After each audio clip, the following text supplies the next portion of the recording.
Hello, hello, and we are live. Welcome back to Robin Plays Genshin Impact. Today, we are doing Witch's homework.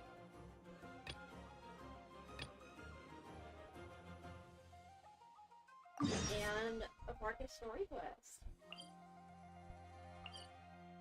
But let's start with my favorite, Albedo. We should look for a place to take shelter. I'll...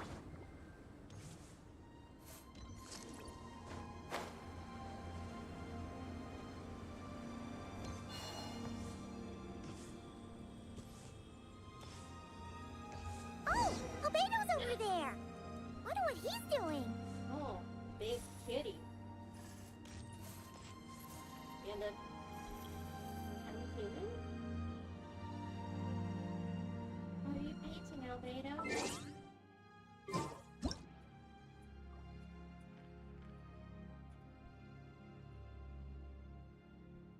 Whoop. She's picking an apple I date. Piggy.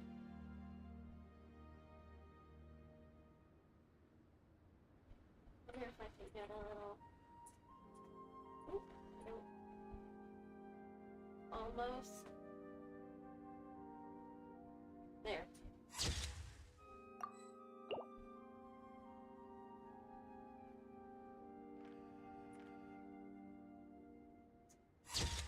The Lunotar. And it looks like it's hiding behind him.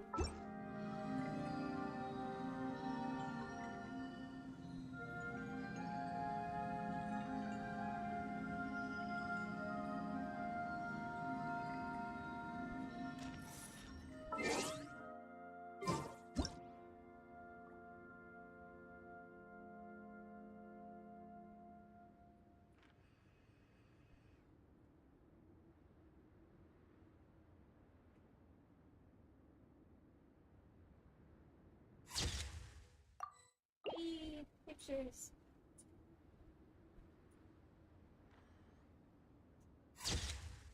Put her eyes open in this.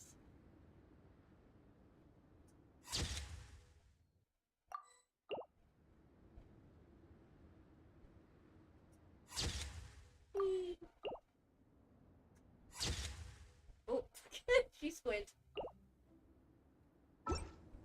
Okay, let's actually talk to Albedo now.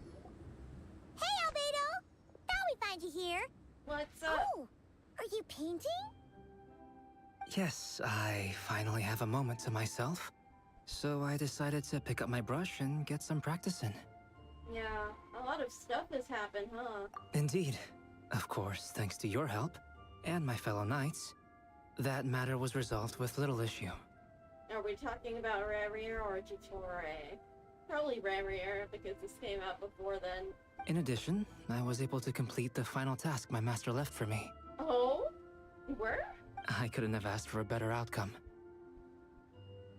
Oh, the world formula? So it was Jitore. Sucrose has been advancing swiftly in her studies too. She can tackle many alchemy projects on her own now. Oh, that's wonderful. The Knights of Favonius don't have any duties for me at the moment either. No responsibilities, no tasks, no problems to resolve. Are you okay? Make that sound like a bad thing. It's not. It just feels strange, not having to rack my brain for solutions to all manner of problems. To be quite honest, I'm finding the idle life a bit hard to get used to. Understandable, man. You've been so busy for years upon years. I keep finding myself considering if there might be other issues that need solving. But, unfortunately for me, Mondstadt seems perfectly problem-free at the moment. That's a wonderful thing, though. There's nothing wrong with enjoying a bit of me time. Nothing good comes from working yourself to the bone. But if you're really that bored, you can come hang out with us. Paimon will teach you the true art of doing nothing. I bet you will, Paimon.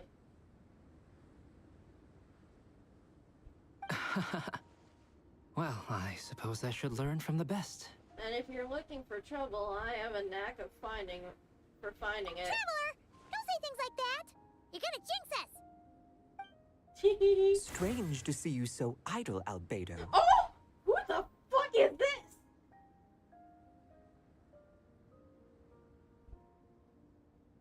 Huh?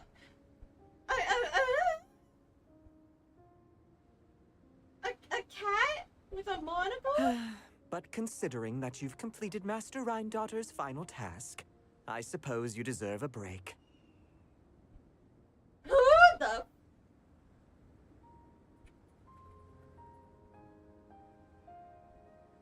See? What did Paimon tell ya? You asked for trouble, and here it comes. Sabas, what are you doing here? Sabas? Wait, you know this cat, Albedo? Yes, he's also one of my master's creations. I suppose that makes him a family member of sorts. Ever the unconventional family you've got there. Don't you take that tone with me. I'll have you know that I alone keep that giant house in order as its butler. Oh, Sabas is a butler.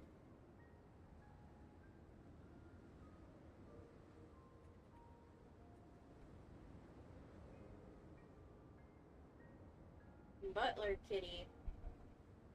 And yes, that has meant dealing with the assorted collection of vials and jars that you and Master use. Washing them, drying them, all that work done by one cat.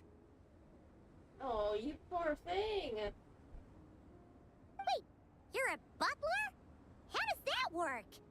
How do you handle vials and stuff without, you know, thumbs? How do you stay afloat in midair?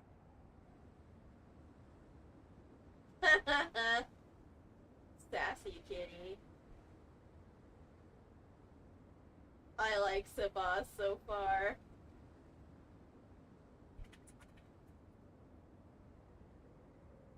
Let me get a nice picture of them. Pose for me, kitty.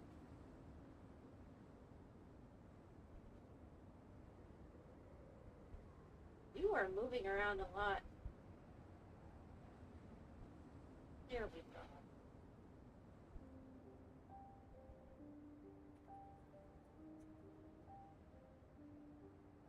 Huh? It's just something Paimon's always known how to do.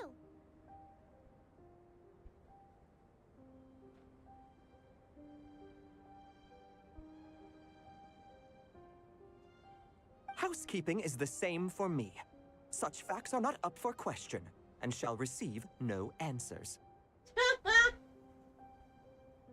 Sassy.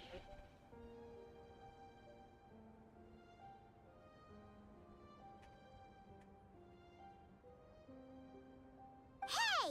You're not allowed to say the same answer that Paimon said! You...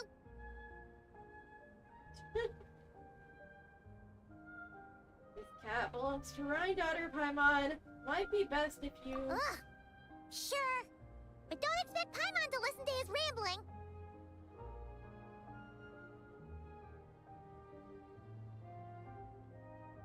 Allow me to get to the point, then. I'm here at Master Rhindaughter's request. She has a message for me to pass along. Ahem. Dearest Albedo, in regard to that task I set for you, your discovery of an answer that you can accept is most delightful. Alas, once a problem is solved, mulling it over in one's head loses all meaning. I'm sure the pendulum in your ever-whirring mind is swinging toward boredom as we speak. You've got him there. Might I suggest posing questions of your own, then? Cast the answers you know aside. Instead, embrace the questions you don't. After all, questions have always been more interesting than answers, and much better for passing the time. I look forward to what questions you'll bring me upon our next meeting. And should you come up with ones even I've never considered, all the better. Damn. It's unlikely, of course, but do your best. And who knows? If you're lucky, you might just surprise me. Oh, and don't attempt to create a self whose sole purpose is to pose or ponder questions. I've tried it, and it doesn't work. Lastly, I sent Sabas with a gift for you. Do keep it well, all right? Ah, and no need to feed him. He doesn't get hungry. As you instruct, Master. Master had quite a bit to say, I see. That really took a lot out of me. Well, I've passed the message along, so I shan't tarry in this frozen death trap for a second longer. I need to deliver a separate message to Mondstadt at any rate. Mondstadt? Huh. Who else would have a connection to Rhindaughter and Mondstadt? Oh.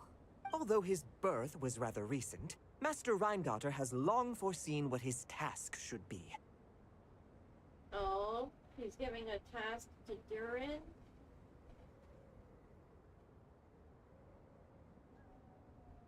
But I digress. I shall be on my way. If I stay here a second longer, my tail might turn into an icicle. Your gift from Master Rhindaughter is on the table. Use it well. You know, Albedo, your family gets more confusing by the second. Yeah, now you're even adding a cat to the mix. Speaking of, would that cat really count as a family member? He called himself a butler and all, but... Of course he does, Paimon. Master created Sabas long before me. By the standards of a normal family, that would make him my elder, I suppose. Of course, my family could scarcely be considered normal. So, by that logic, that type of relationship holds little meaning.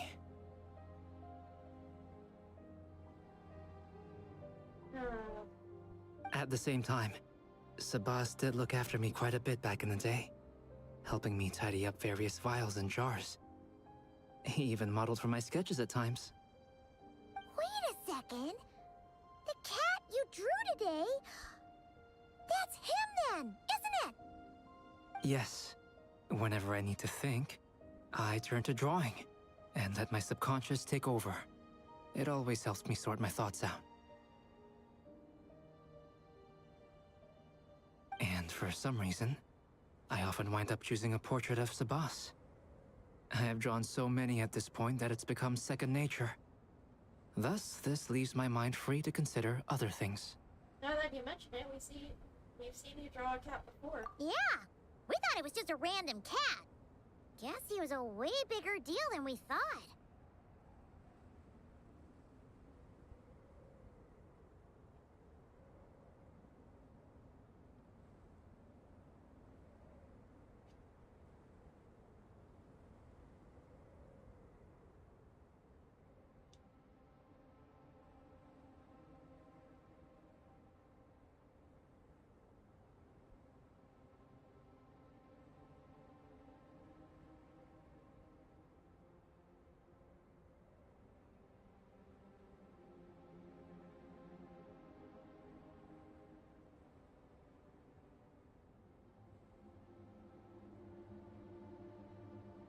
Well, now you know his real name.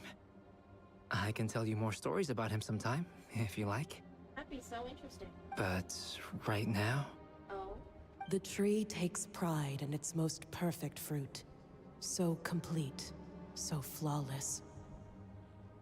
But you, O Seed of Dreams, do not settle for being the king of a universe, confined to its flesh. Oh. I need to think.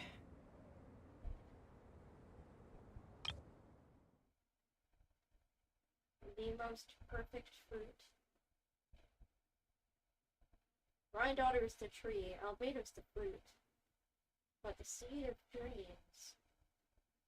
Is that within him?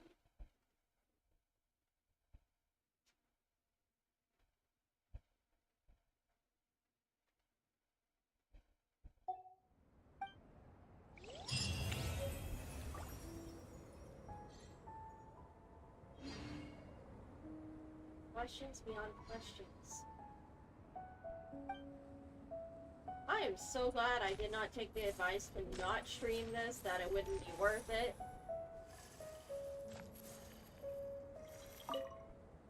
New questions. so fascinating.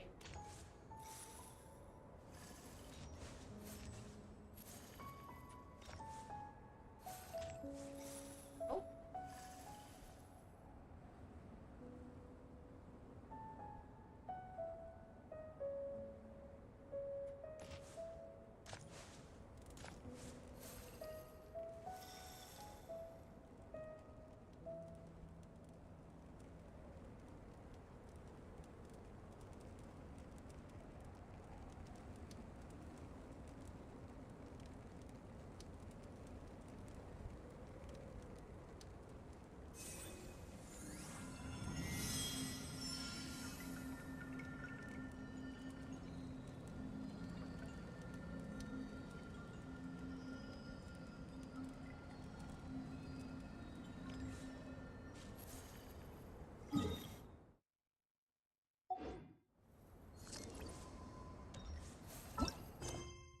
Let's do Sucrose next.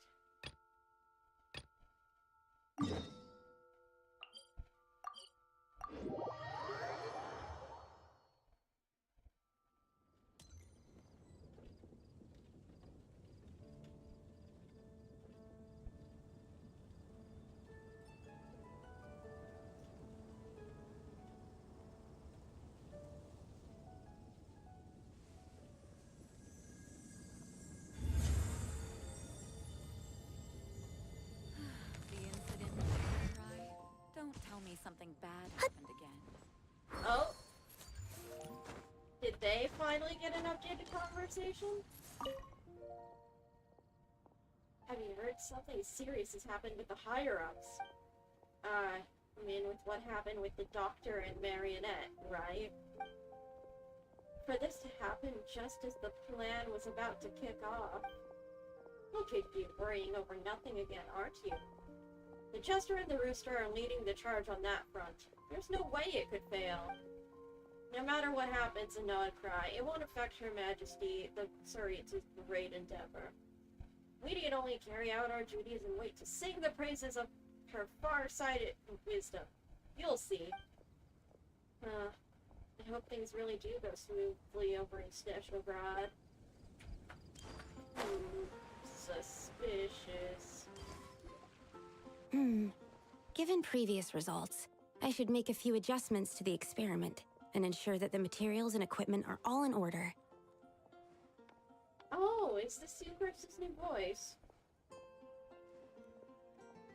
As for the potion I need to make... Oh, Traveler, Paimon, what brings you here? We're here to help with your task. We wanted to see if you could use some extra hands. My task? Oh, you mean the one Mr. Albedo told me about? The one from the Hexen Circle? Yep.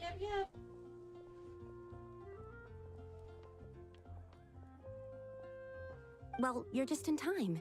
The experiment is ongoing, and I was just about to work on it. What you got? Ongoing? So, you've been working on it all this time? Yes, it aligns with other research topics I've been working on, so it hasn't been too much extra work.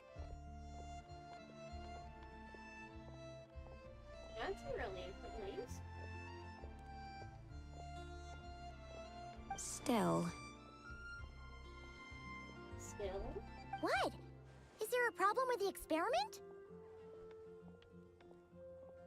I've been unsuccessful so far. No. Oh, so it keeps failing, huh? It's not as simple as just failing. The whole theoretical framework behind this task is a bit more complicated than I imagined. Yeah. Sounds rough. So what's this task exactly? Oh, right! You still haven't told us what kind of experiment it is.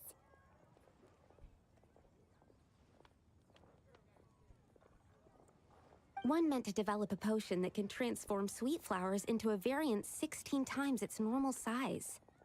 Oh, shit. That is to say, the formulation of Botanical Augmentation Reagent Type 4, Iteration 7. As you can probably guess, this is my 7th time running the experiment. Wow. So, basically, we need to make growth serum. Or the 7th version of one. Well, yeah, that's about right. This is my 7th attempt, but I didn't make many adjustments to the formula this time, because both the theoretical principles behind this experiment and the products of the process prove there's nothing wrong with it. But you haven't succeeded yet, right?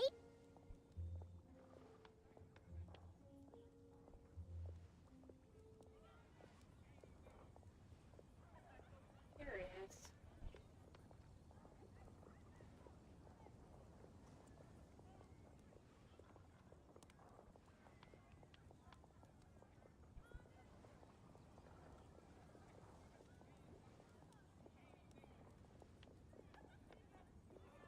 Yes, I'm thinking that it's not my current formula that is wrong, per se, but rather, some other key element is missing. There's a variable not being accounted for? Oh! Then Paimon knows just what to do. Perhaps we could try adding a little essence of Paimon. Nah, let us help. Yeah! We came here to do just that after all. Here it is. That said, I'm still missing 2 ingredients. Now that we can help with. What do we need to get? I need spring water from Springvale to use as the base, as well as Eye of the Storm fragments. But that last one could be tricky. We've got this!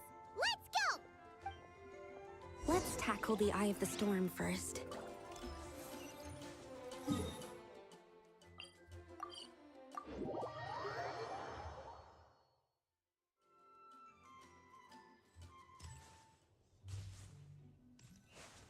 Oh lord.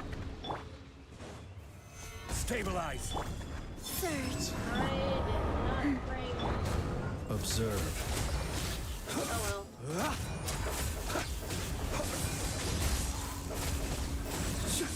Alright, that's the first ingredient done.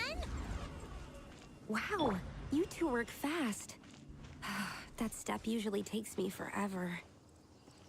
We can get the spring water down there.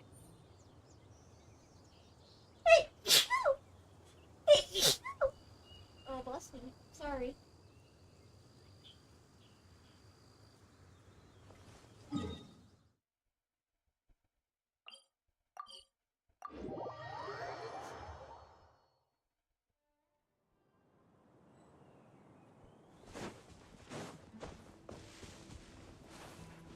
Spring Fairy. The high quality of Springvale's waters makes for a stable potion-making ingredient. That's all we needed, right? Yes, let's head back.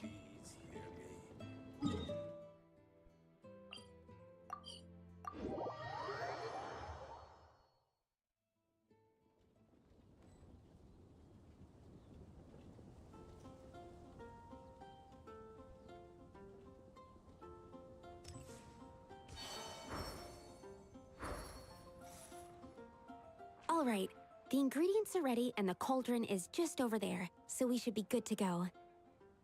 But, Is something wrong? no. It's just... Do you mind if I watch from the side? Just for the purposes of accurate... I know lots of people don't like being scrutinized during experiments, so... That's no problem at all. Thanks. Then, I'm ready to go whenever you are. I'll make sure to take detailed notes, too. So, are you ready to start the experiment? I got performance anxiety. Let's go. Oh. Oh, it's this! This had an entire event based around this minigame.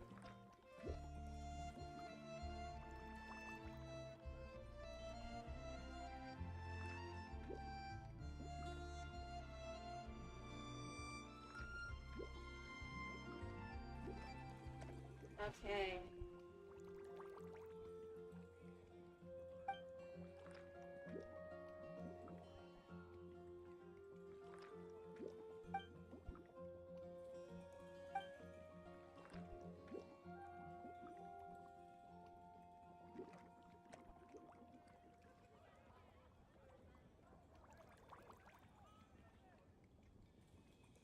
Are there no requirements other than tuning reaching 100%?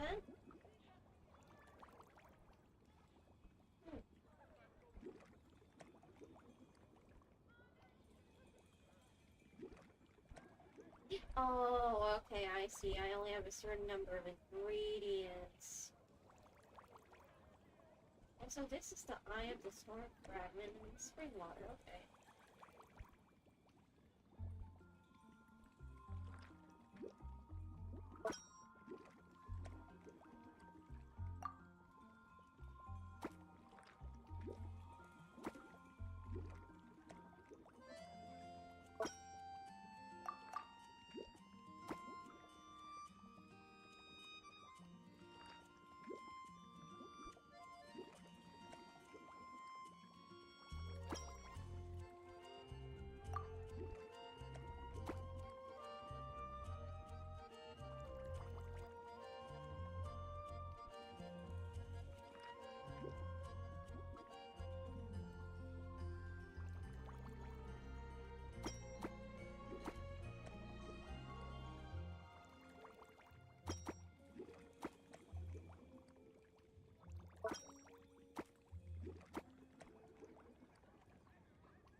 I didn't even need all of this. I can still fit in another special Kala Lily without even overlapping anything.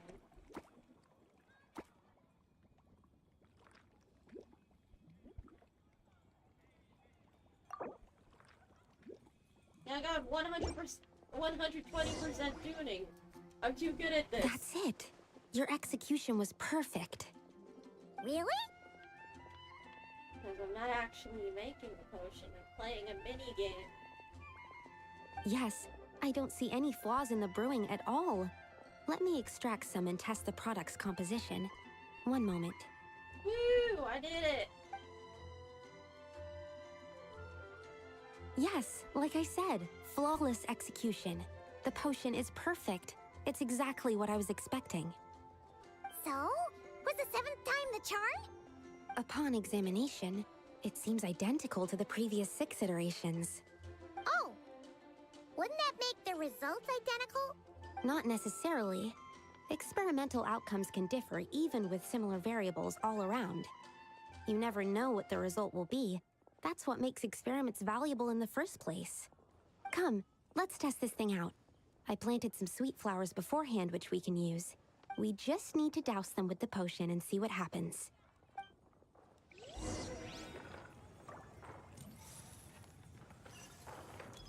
Oh? Sweet flowers in Dragon Spine?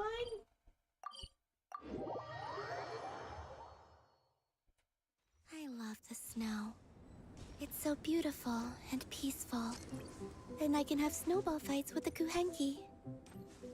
Shall we have one now? Aw, Solomon is cute. Why the fuck are you keeping your sweet flowers here? Alright, we poured the growth serum on the flowers. Is that all we need to do? Yep. The flowers need to fully absorb the potion, so it might take some time before we see a reaction. What happens then? The flowers will grow in size while maintaining their original appearance. But then, when they reach 12 to 14 times their normal size, this will prove more than they can bear. As if some upper limit has been reached, they will wither and rot, assuming unnatural forms until nothing is left of them but liquid. Oh dear. Wait, what? So there's a problem with the growth serum then? No. I've adjusted the formula time and again, resolving all kinds of issues that arise when inducing small plants to grow larger. Issues like ensuring that the leaves don't get too large, strengthening root diameter and load-bearing capacity, calculating how the increase in surface area might affect sunlight exposure and nutrition. God. So, why isn't it working then? Because the flowers cannot transcend. As above, so below is one of alchemy's guiding principles. Alchemy seeks mastery over matter, but this world has its limits. Indeed it do. It's like a specification etched into the law that governs all things. Part of the purpose of doing multiple experiments is to determine if this specification is stable. So failure is also a viable result. Exactly. It proves that the limit continues to exist. Okay, this is all a bit over Paimon's head, but basically, you needed the experiment to fail to prove that the limits and borders in this world are stable? Oh, what a weird experiment. Huh? Looks like one of the flowers is reacting. Wait a second. That's not a sweet flower at all! Oh! Is this another bellflower? Careful! It's a whopper flower. It must have absorbed some of the potion. Wait, but that's happened before, and it's never gotten this big either. Can this mean... We can talk about this later! Let's get rid of it first! Oh, heck.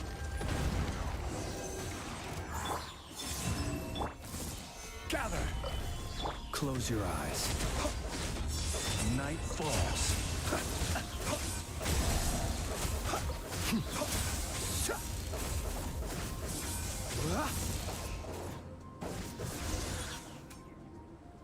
Phew! We did it! Even at that size, a whopper flower is just a whopper flower. Yep, yep.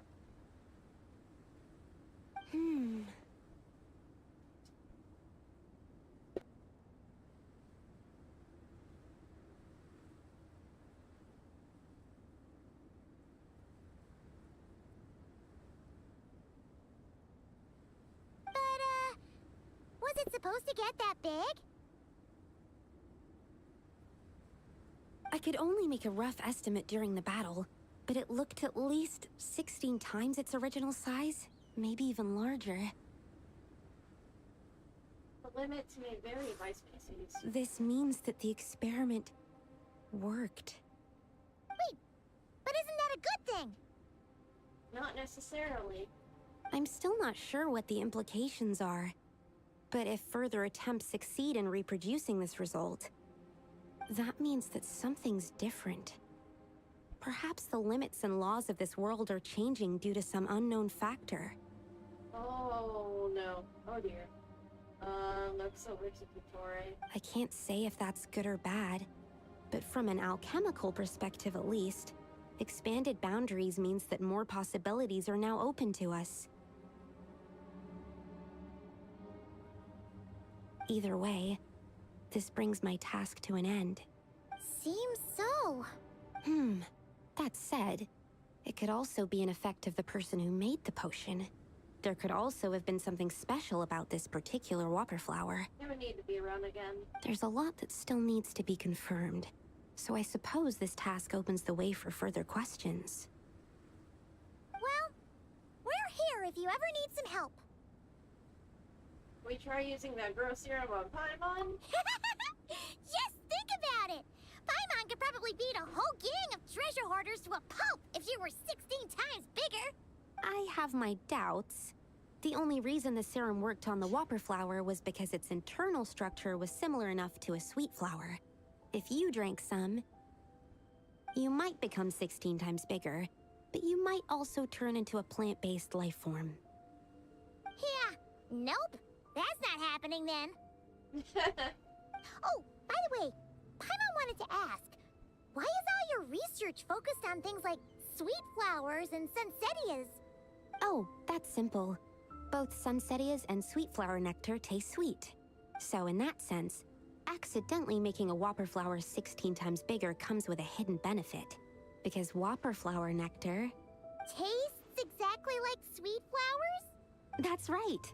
Once I've extracted the sugar from the nectar, I'll give you some. Oh, yay! You get it!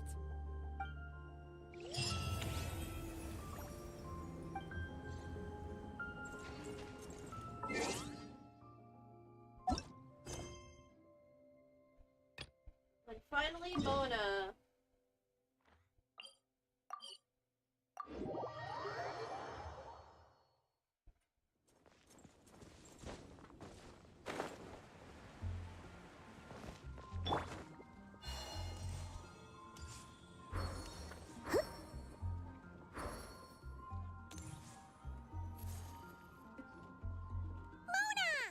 We have something for you. Oh, Traveler Paimon. You're full of energy today. You have something for me, you said? Is it some quick and easy way to make Mora by any chance? Well, actually, it's some kind of task from your master. Yeah, that's a hard no. But I guess I don't have a choice, huh? An enterprising spirit is important and all that. I just know it's going to be torture, though. I know that old hag all too well. Why don't you just take a look first? Huh. This book doesn't seem so special to me. Oh, whoa! Letters just fell out of it. Oh, maybe she's trying to reconcile with you? No idea. Either way, it looks like I'm supposed to open these 3 letters in order. Well, let's start with the first one. If this is her task, it should be okay for us all to read. Come on, let's see what this is about. Uh-huh. Oh, how long it's been, my student. I'm afraid to report that getting up and about is becoming harder and harder these days. Getting old. Oh, the sympathy card. She could have tried to make it sound a bit more genuine at least. Remember when I would chase you and you would run for dear life, trying to use that hydro phantom of yours to distract me? Oh, seems like it was just yesterday. Now you're off on your own, and I laze the days away in my rocking chair. I really should get some exercise again. Well, then get it some other way, you old hag. On second thought, this seems kind of private. Now, I'm sure you're curious as to the purpose of this letter. And to that, I say this. If you want to learn how to predict the fate of an entire kingdom, or even the entire world, head to Sumeru and search for the gate to an underground kingdom. Once there, open the second letter. I'm sorry, fucking Conria? Huh. But she knows how to lure people in, that's for sure. Is she serious about passing on her secret technique? Because she really is getting old. You two have such a weird dynamic. When you talk about sentimental stuff, you fight. But when it comes to dry academic stuff, you get all emotional. Anyway, this gate to an underground kingdom sounds familiar. Conria. Wait, you've heard of it? Yeah, it should be the same one we're thinking of. Perfect. I don't even need to investigate then. Oh, that means no hired guide, no lodging, no shelling out Mora left and right. Come on, there's no time to waste. Let's go. And since you didn't mention a transportation fee just now, Paimon's guessing that means... Yep, same method as usual. Let's go. Whee! Water travel. This brings back memories of summertime. It's actually kind of refreshing. So, this is the gate to the ancient kingdom of Conria. Oh boy. I'm sure a lot of secrets and tragedies lie behind it. Well, let's open the second letter. Let me see here. Yep, it's this one. As the ancient Sumeru saying goes, rote knowledge bears no fruit until it is watered with the showers of wisdom.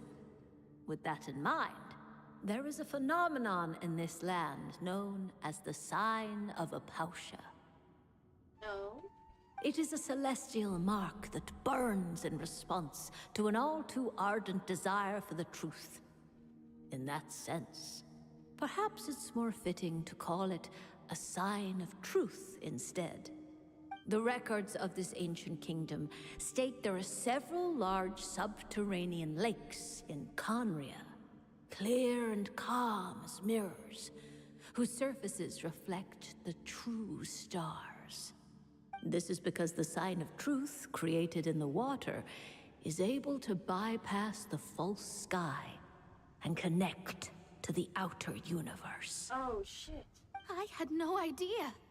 To observe the gravitational forces and influence of celestial bodies, one must be able to see past the false sky.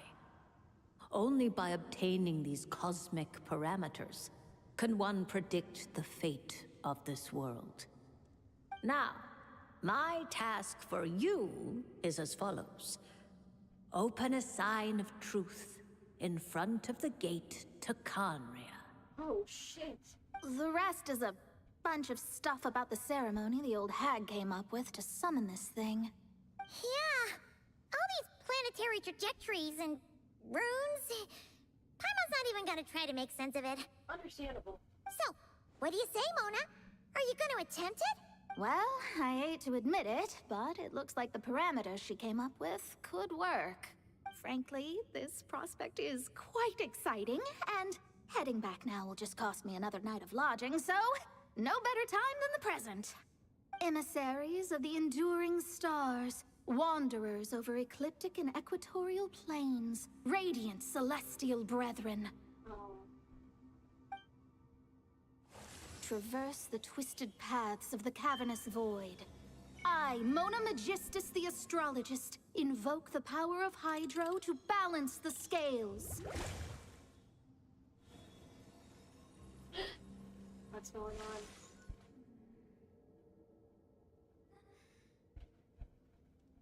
By wisdom and truth, let the thirst be relieved. I, Mona Magistus, the Astrologist, summon you, O stars, to stand before me! Did it work? Oh! Tenebris Mimiflora? Monsters? How did that happen? No dice. The sign of truth only opened long enough for the monsters to slip through. Darn it. I didn't get a glimpse of the real stars at all. Whatever. I'll just take it out on you. The ceremony failed, but the old hag's new theory seems workable. I have a better grasp of hydromancy now. And the perfect test subjects to test it on. Observe. Do you fear the dark?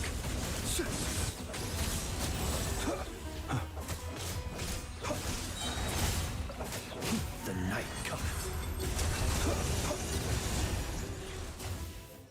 Phew! That's that. Well, the old hag said to open the third letter once it was all said and done, but I couldn't make it work. So, should I still open it? You know, Paimon thinks she understands your dynamic a lot better now. Look, she didn't say you had to successfully complete the ceremony, so you can open it. It'll be fine. I guess. All the same, I doubt she has anything nice to say.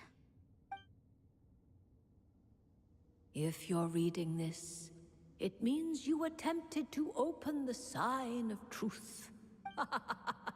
Seriously, I can't believe you actually tried it.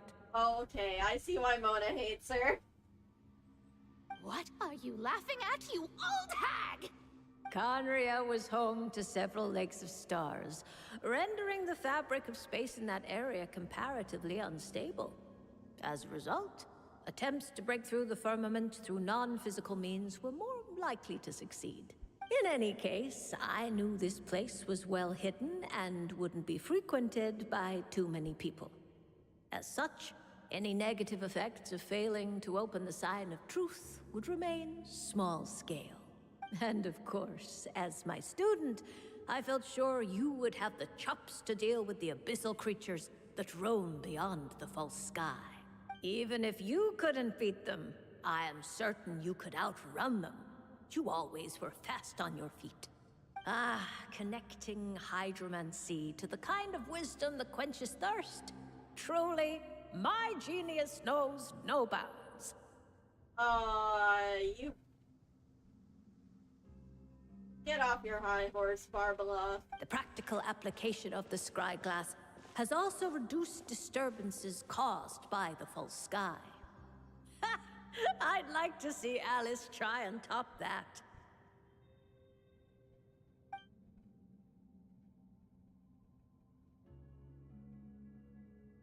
Mona cuts it off there. Apparently the whole hag proceeds to brag for a further few thousand words. After sorting through the observations, you all return to Mondstadt.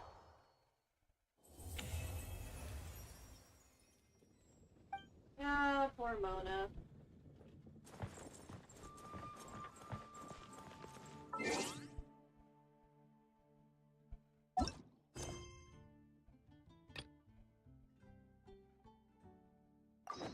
Or wait.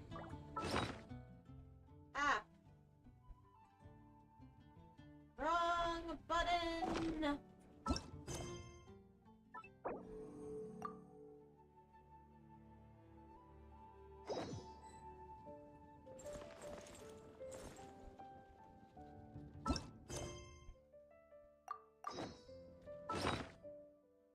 Letter? Oh, Rhindaughter's gift? A gift from Gold Rhindaughter to Albedo.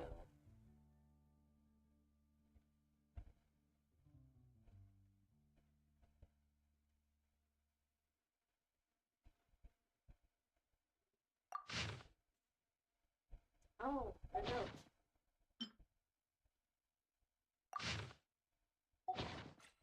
Where's the...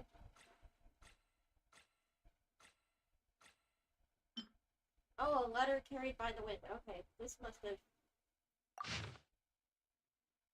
To the traveler. Hey! Long time no see, my friend. What's that?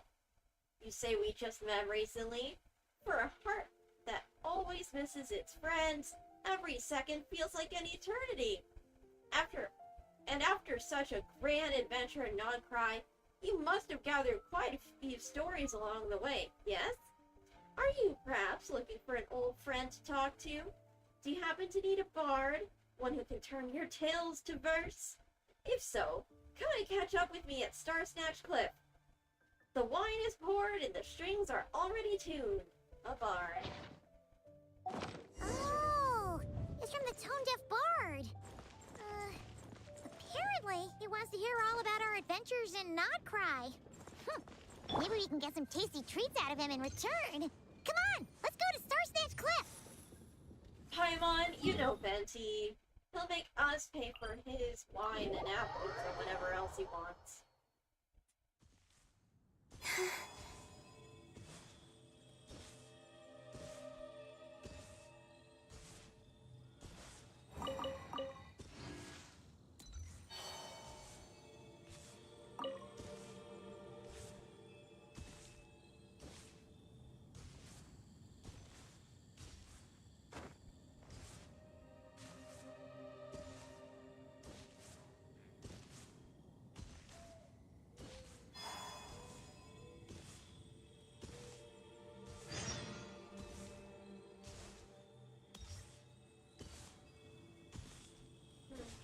Right above the Thousand Winds Temple, eh?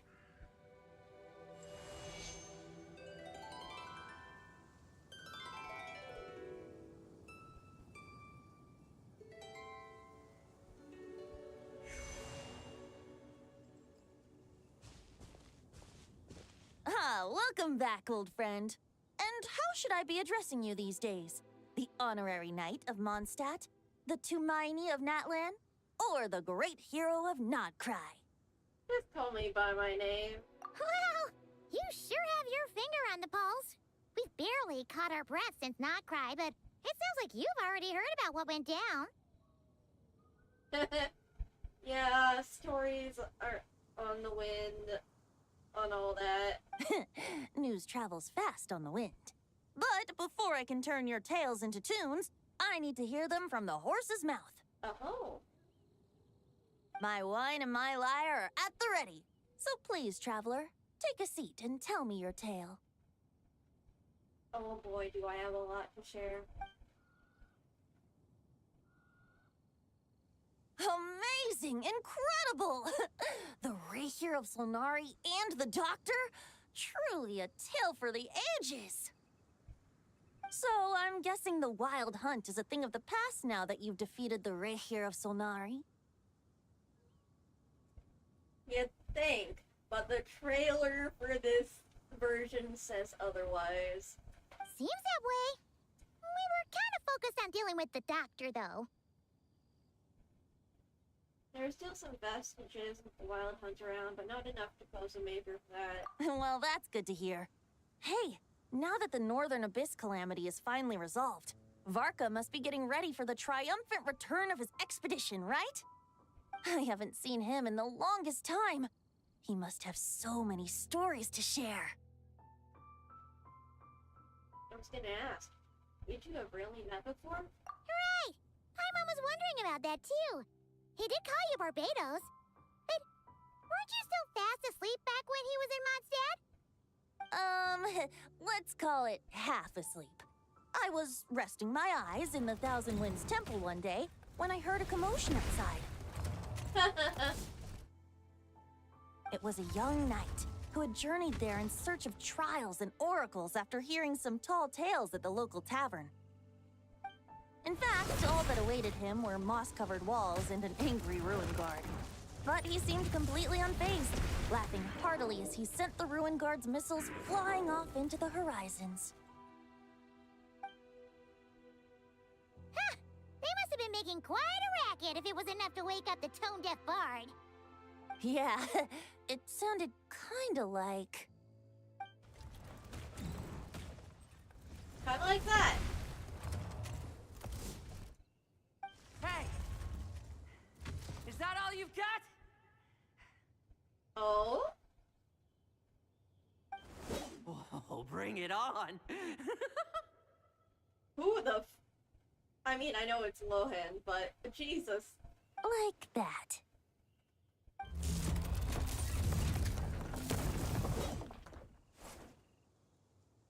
Giving up already? You're not half as tough as Varka said.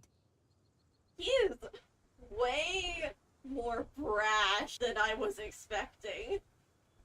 A young knight of Favonius trekking out to the Thousand Winds Temple in search of adventure. Now there's a sight I haven't seen in a while. A bard in green clothes. Does this mean... Oh, you're Venti? Oh, jeez.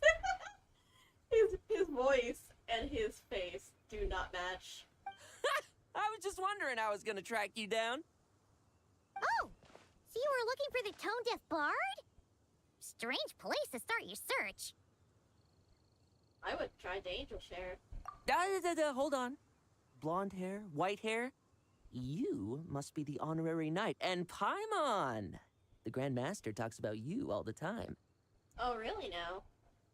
Allow me to introduce myself. I'm Lowen, Vice Captain of the 5th Company of the Knights of Favonius and a member of the Expeditionary Force. Pleased to make your acquaintance. We used to make your acquaintance as well. Oh, so you're part of the expedition, huh? Right. So that's why Paimon's never seen you around in Mondstadt. Hey, wait a second. We never saw you in Nodcry either. That's probably because when the Wild Hunt was still running rampant, I spent most of my time out on my own, making mincemeat out of monsters. I barely went back to base at all. Oh dear. Then, once the Wild Hunt calmed down, I got sent back to Mondstadt. Mixed blessing, if you ask me. Sounds like I missed out on some serious action.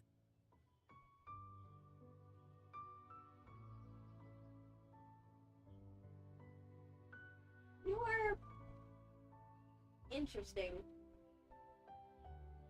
No wonder we never saw you while we were dealing with the doctor.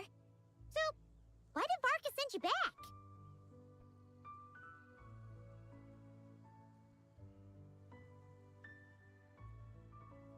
Don't tell me he sent you to... Deliver some letters. I was gonna say deliver a letter. There's one for the Knights of Favonius, one for the church, another for the Dawn Winery, at least 10 of them in total.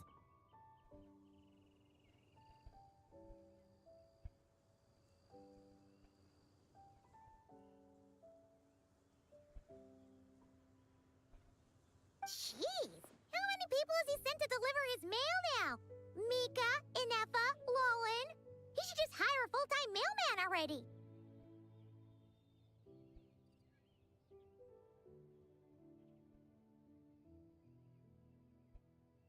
In fact, he's earned himself a new nickname. Let's go with Sir Writes-A-Lot. Another day, another nickname. Come on, Tone Deaf Bard. I'll have you know that poetry and letters were humanity's earliest means of expressing their thoughts.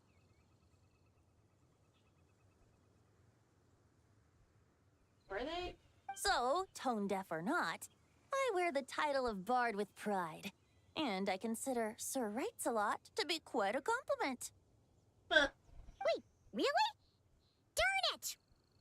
Maybe Paimon should come up with some harder-hitting nicknames for these two. Anyway, since this young man has come all the way to the Thousand Winds Temple looking for me, I assume he must have a letter for me too. Am I right? You sure are, to use the Grand Master's own words. This one is for the bard in green clothes. These days, I think he goes by Venti. Doesn't really have an address as such. You could start by asking around in Mondstadt, or maybe try your luck at the Thousand Winds Temple. I figured that since there was this punching bag here, Ruin Guard, I could get some practice in while I was at it. So, I came right here the second I got back to Mondstadt. Even before delivery? Ugh. You didn't report into Master Jean? That Varka is so slapdash sometimes. It's a good thing we happen to be nearby. So, what does the letter say? Oh, he also said to remind you to write back. Oh. Nothing in particular. Just some idle chatter between two drinking buddies. But if I'm supposed to write back this time, I'll need some time to mull over my response.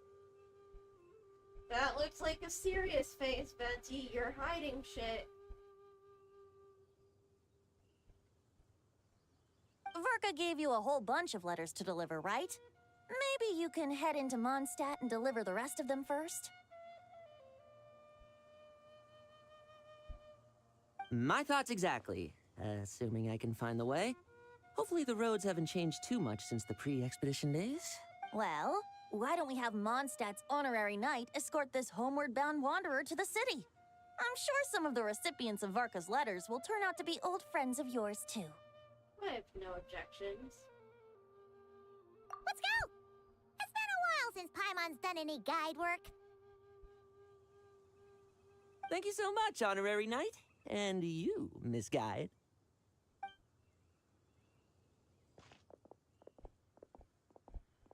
The Abyss. The Wild Hunt. Andreas. Oh, I knew it. Get home safe, Varka. I knew it. He said serious shit.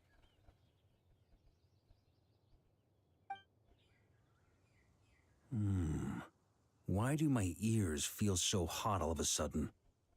Is someone talking about me?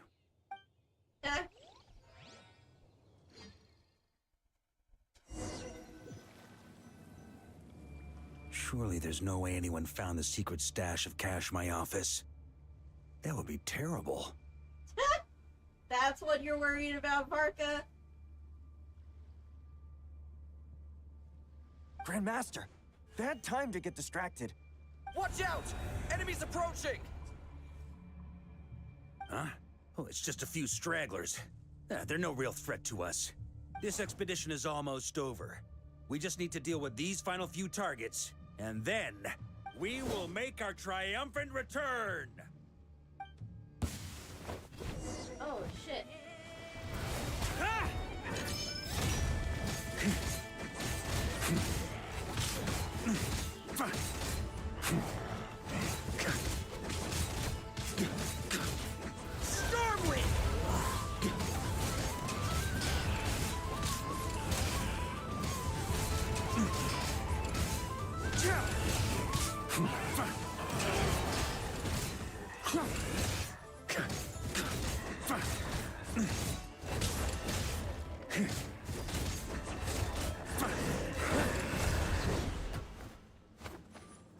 Without the ray here of Solnari to direct them, it seems like all that's left is their primal urge to destroy. If this is all that the Wild Hunt can muster now, surely the Lightkeepers of Nodcry will be able to deal with what's left. Just like I thought. What we should be wary of now is... Grandmaster, based on Lightkeeper intel and our own reconnaissance, one of the suspected targets should be just up ahead.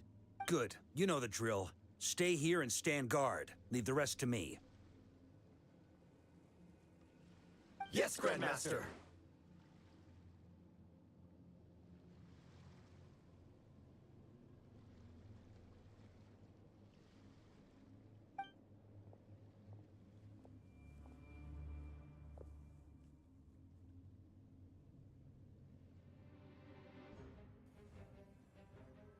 We meet again, Andreas.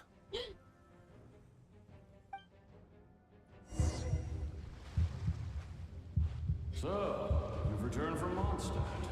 Don't you want to see what it looks like now? I was planning to take a look around there myself. Perhaps you could be my guide. What's this? An echo from 1,000 years ago?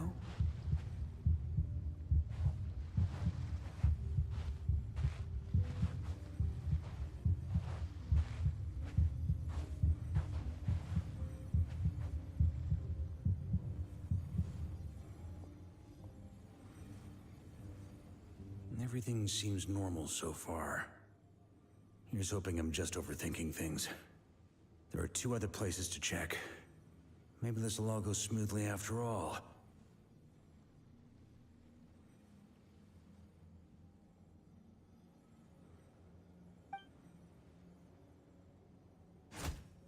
It's your turn, my friend. Come, Andreas!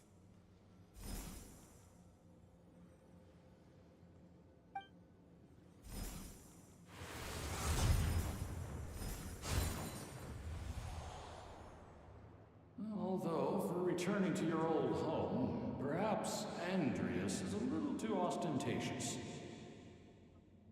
Might be better to go by...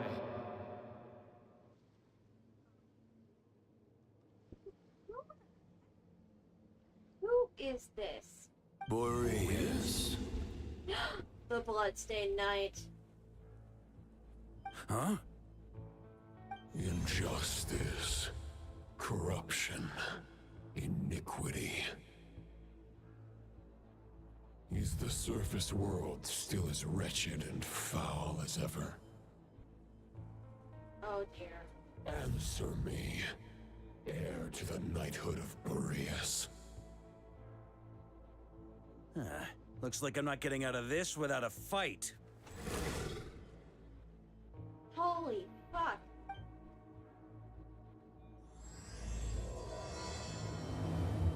Oh my god.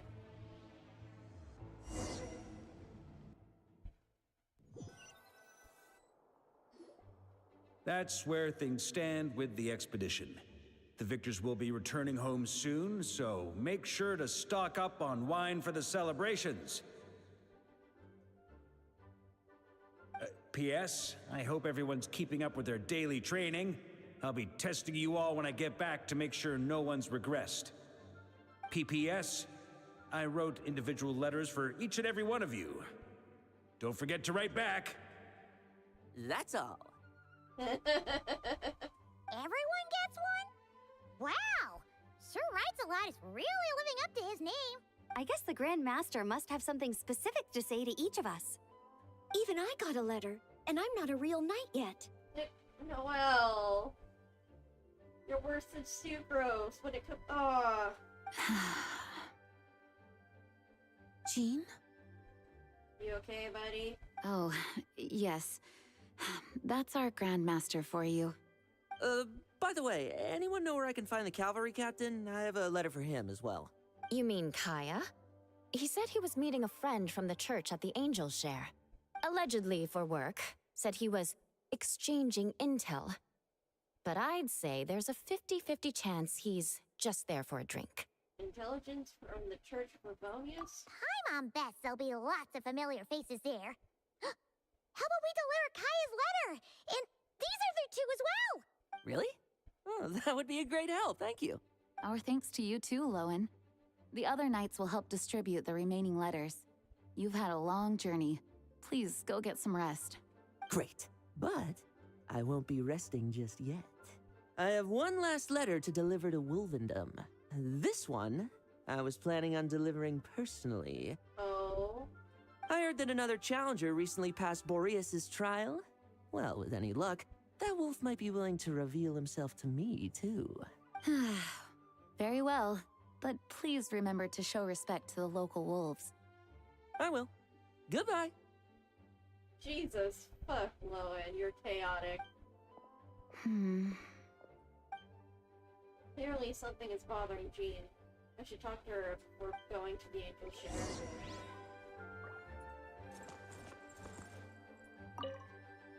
Grandmaster offered lots of advice in his letter regarding my recent assessments. I didn't think he'd spare a thought for that kind of thing in the middle of an expedition. Aww, you're his adoptive daughter. So, honorary knight, if you have the time, do you think you could help me out with my special training? Of course. If I can manage it, I will.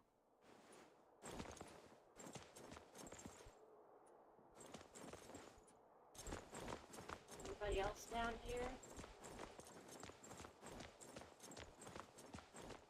No, not other than normal. He wants to test me to see if my skills have regressed? I still haven't forgotten how he went easy on me last time. I'm assuming you must have seen him going all out before. When the time comes, you'd better keep an eye on him for me.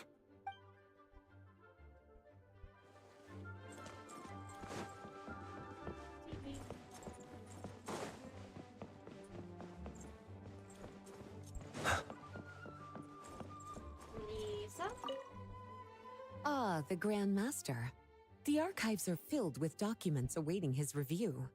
I'm not letting him run off again until he's finished dealing with every last one. On another note, have you spoken to Jean? I hope she'll finally be able to relax a little once Varka returns. Poor Jean.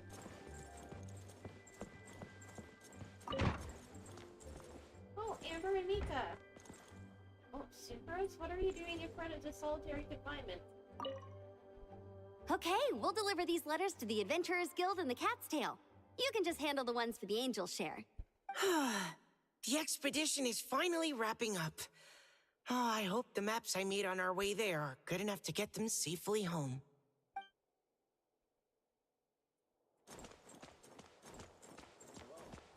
May the Animal Archon protect you. The Grand Master wrote in his letter that the Boom Blossom bombs we sent worked really well. He wants to know if we've made any more. Uncle Varka's coming home? Yay! I can't wait to go outside and play with him! Oh my gosh. Oh, you're gonna get... Aw. The enthusiasm of a little kid, though. Wonder. This is Albedo's office, yeah? No Albedo, though. Are there any other rooms we can enter in here? Please be quiet within the premises. Hello. May the Animal Archon protect you.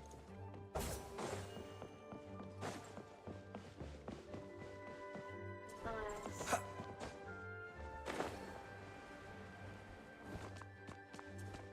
Jean.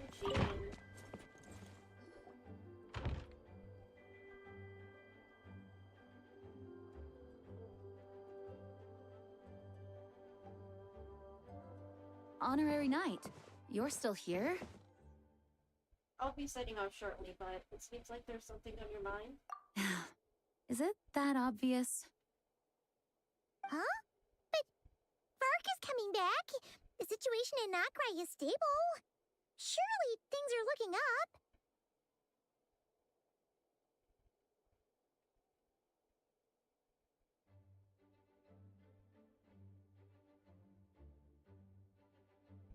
True.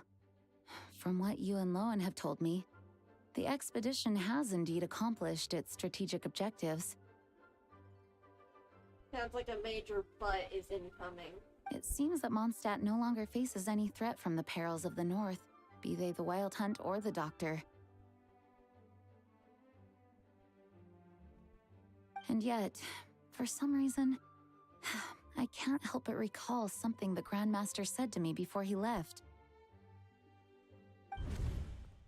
If I don't make it back from this expedition, you'll have to assume the mantle of Grand Master of the Knights of Favonius. If it comes to that, remember to train the next Knight of Boreas in my stead. I've planted some promising seeds in Mondstadt, but they still need time to grow. Some have yet to master the art of social interaction. Some don't yet understand that they too need protecting.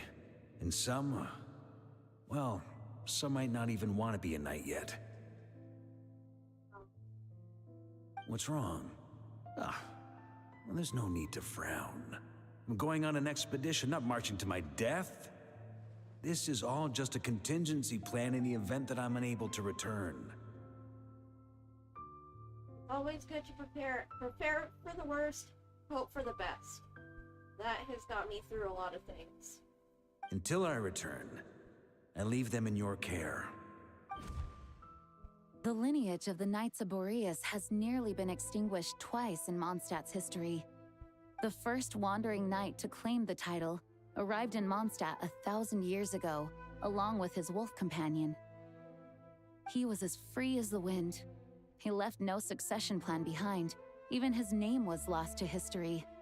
The title of Boreas could have disappeared from Mondstadt just as he did. But he had an informal disciple, a knight named Ravenwood, who admired the Knight of Boreas greatly. Ravenwood's valor and swordsmanship earned him the wolf spirit's recognition. When the old aristocracy tried to regain power, Ravenwood came once more to Mondstadt's defense. From then on, the title of Knight of Boreas was passed down from generation to generation within the Knights of Favonius. Wolf spirit? You mean that big blue wolf in Wolfenden?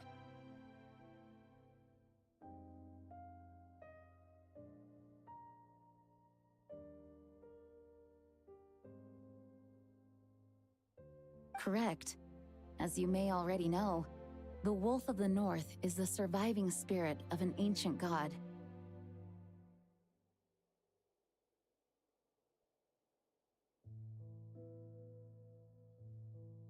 And the Knight of Boreas serves as an intermediary between him and humanity.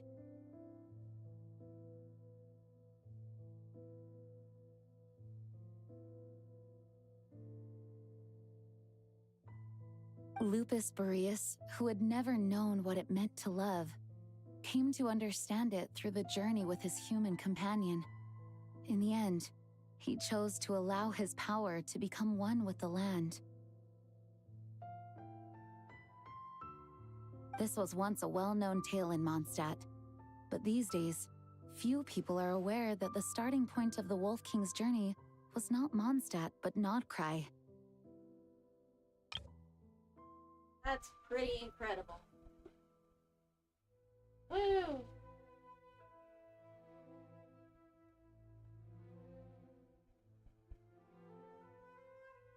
Huh?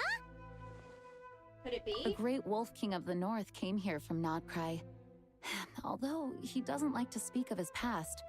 In fact, he rarely shows himself to people at all nowadays. As such, this tale can only be found deep within the Knights of Favonius library. Even among the Knights of Favonius, few are aware of it. The Grand Master didn't disclose any concrete objectives before departing on his expedition. I couldn't help but wonder whether it might somehow be related to Nodcry's Wolf of the North.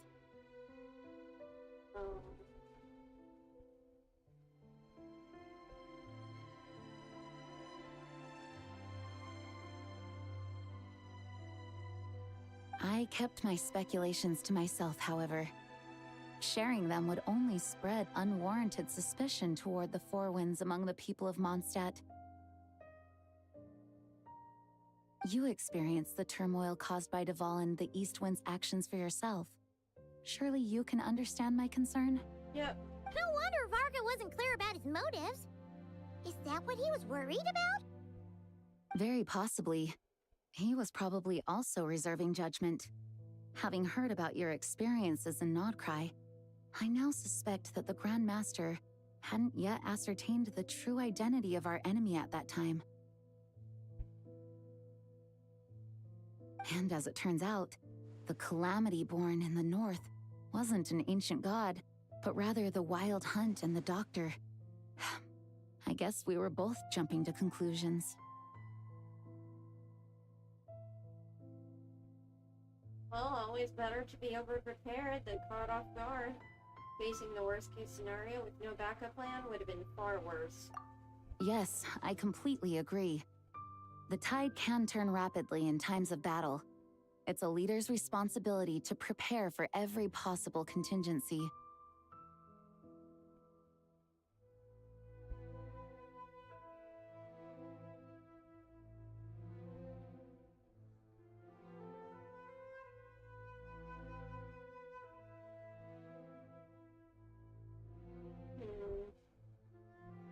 Even if his contingency plan never needs to be put into action, I'm sure the Grand Master is relieved to know that it's in place.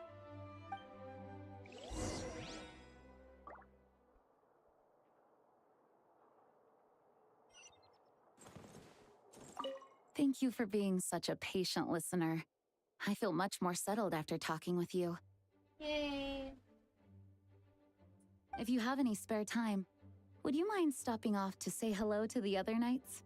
I'm sure they have all missed our honorary knight just as much as I have.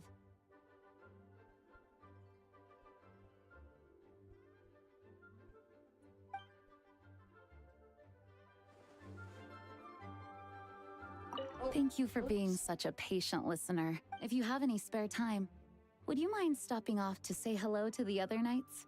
I'm sure they have all missed our honorary knight just as much as I have. Aw, that's so sweet.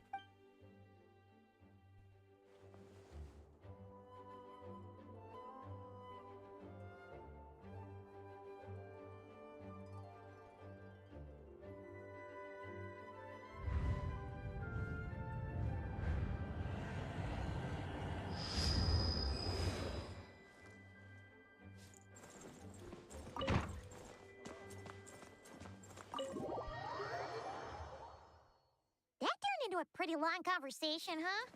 We should probably go deliver those letters to the Angel Share now. Yeah.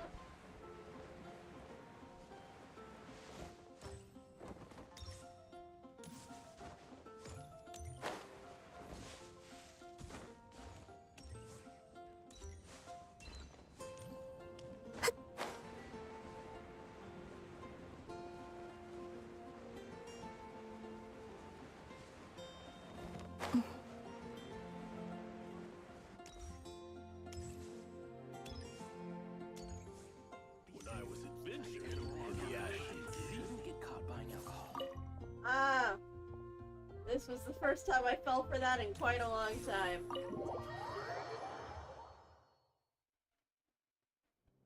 When you're mixing drinks in hot weather, start by pouring in cold water and add ice cubes. Then drain out the water before adding the other ingredients. How's that for a secret recipe? Maybe it's worth a little intel in return. Please. I've known that little trick for a good 10 years at least. You'll have to offer something a little more substantial if you're serious about trading. I know there's no one else in the tavern right now, but do you two really need to talk so loudly? Especially if you're supposed to be exchanging confidential information. Kaya! Rosaria! D-Luke!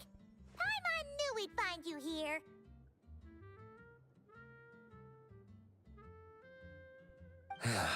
Looks like it's about to get even noisier. I'm so sorry, D-Luke. A little liveliness never killed anyone. Traveler, Paimon, what brings you our way? I have a letter for each of you. Please allow me to once again express my sincere condolences regarding your late father and the incident with Eric. We make absolutely no excuse for his crimes. I hope you will give some serious consideration to the question I asked you before I left, though I'm sure you're tired of hearing me ask by now. The Knights of Favonius will always welcome you. From the look on your face, I'm guessing the Grand Master is still refusing to drop it? He nags like an old man. It's hardly surprising. Huh? Drop what? What's this about? Paimon! Fish. Nothing, really. Before leaving on the expedition, Varka came here to chat with me over a drink. I failed to avoid him. He, asked me if I'd consider rejoining the Knights of Favonius, and I declined. He expressed his regret about everything that happened, and asked me to reconsider. That's all there is to it. Yeah, right. Sounds like you skipped a lot of details. There's clearly more to it. Paimon! Don't pry. He's clearly telling you I don't want to talk Whatever about it. details I chose to omit are in the past. Dragging them back up now serves no purpose. You say that now, but back then, you couldn't let it go. You and the Knights of Favonius were constantly at odds. I wasn't seeing the full picture. I've had a lot of time to reflect since then. But my answer remains unchanged. I'm not rejoining the Knights of Favonius. Both the Grandmaster and the acting Grandmaster are too upright and honorable.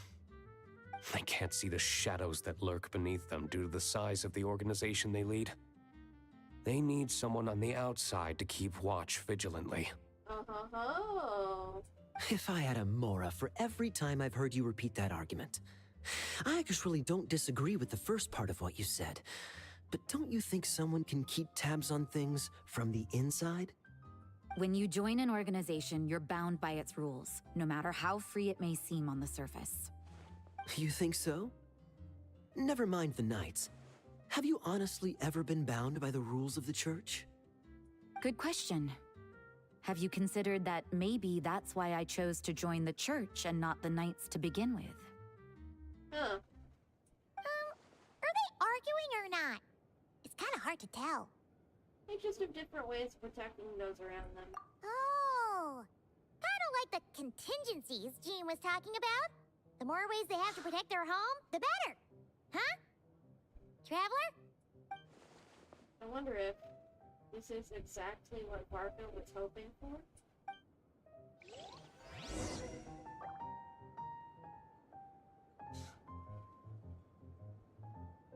Oh, where'd Rosaria go?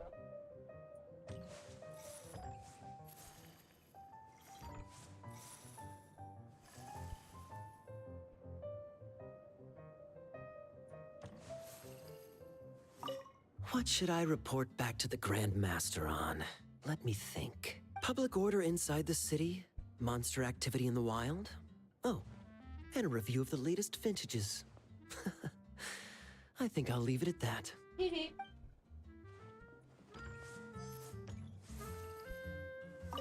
My reply won't be a long one, as usual. I'm sure Varka won't be surprised.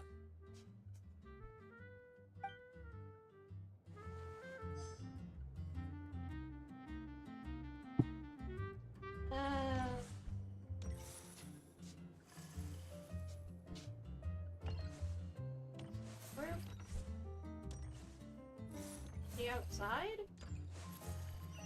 Oh no, she's upstairs.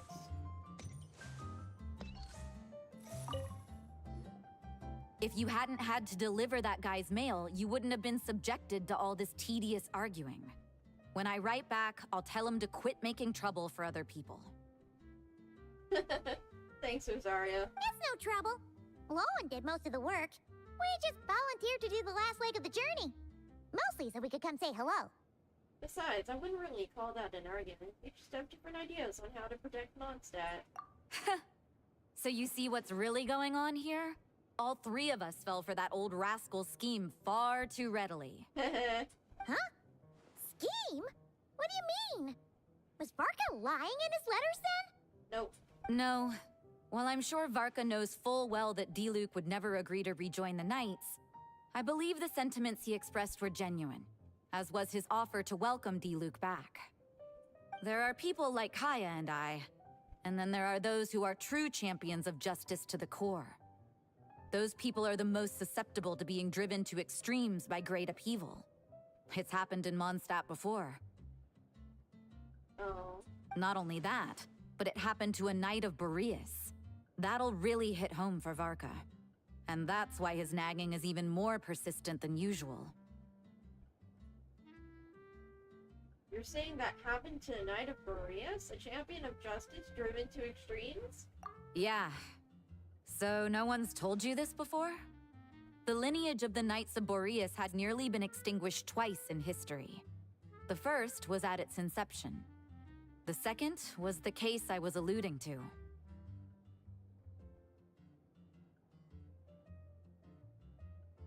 Oh! Wasn't Jean telling us about this? Wait, and then we got caught up talking about the expedition, and we never got around to the second time. I happened to hear about it from Varka once when he was drinking and started yammering on. The second crisis in the Knights of Boreas lineage. It was 500 years ago. Oh, 500 years ago. Abyss. Although the Knights of Boreas are meant to be intermediaries between humans and wolves, in practice, very few of them have been truly recognized by Lupus Boreas over the past millennium. Of those who have, the best known are the first Knight of Boreas, Ravenwood, the wolf pup Rostam, and Varka himself. But 500 years ago, there was one who earned the respect of Boreas even before gaining the title. He was a disciple of Rostam. They thought he would become the mightiest Knight of Boreas who ever lived. He was the perfect knight. Righteous, principled. His name was Roland, the blood-stained knight. Oh, Lord. Yikes! Bloodstained Knight? That sounds a little ominous. Well, apparently his original title was the White Knight. But he lost countless comrades during the Abyssal Calamity 500 years ago, including his tutor and mentor, Rostam. Lord.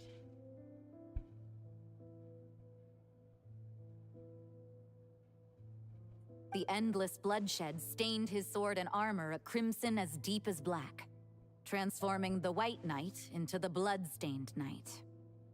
After that, he threw himself completely into battling monsters, leaving Mondstadt and the Knights of Favonius behind. To this day, no one knows his final whereabouts. It's hard to say whether the loss of an important figure in his life is what drove him to the point of obsession, or whether he was already too far gone to save.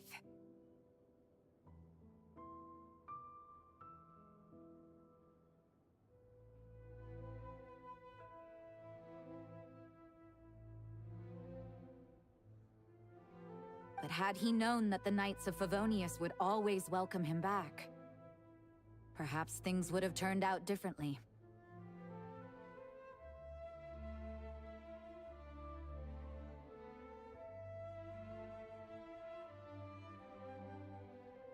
Oh, Lord. So he was afraid that Diluc would become a new bloodstained knight? So if you want my opinion, the reason why Varka keeps asking Diluc to rejoin, despite knowing that he'll never say yes, is to let him know you're not alone. Aww. After all these years, he's still as persistent as ever. Just like how he used to be with me.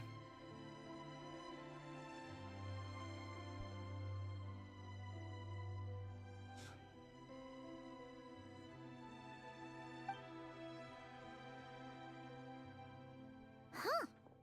Turns out Varka's a lot more thoughtful than he lets on. Paimon had the wrong idea about him.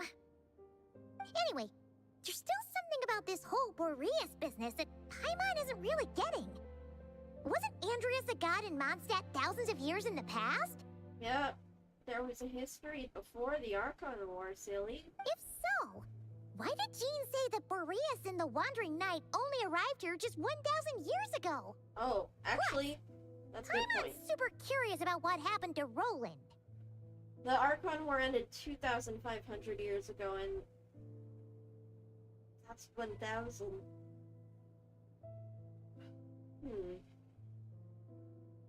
Shall we go get answers straight from the horses or Wolf's mouth?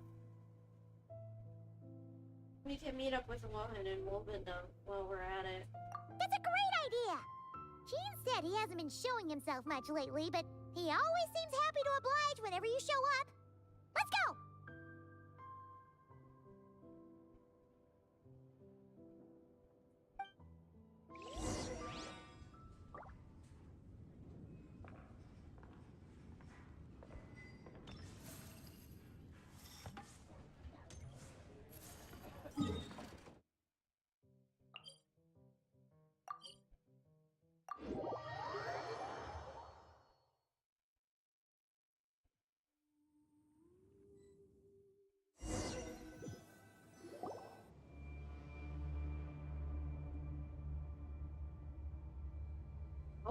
Oh no. What's going on here? Was Wolvendom always like this? Paimon has a bad feeling about this. Yeah, I have a bad feeling too. Hunt! What are they doing here? Watch out! A good thing we have Sir Flynn's with us. Solidify! Be silent.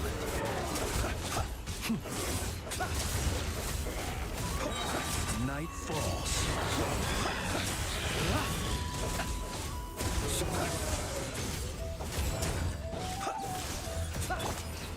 Gather.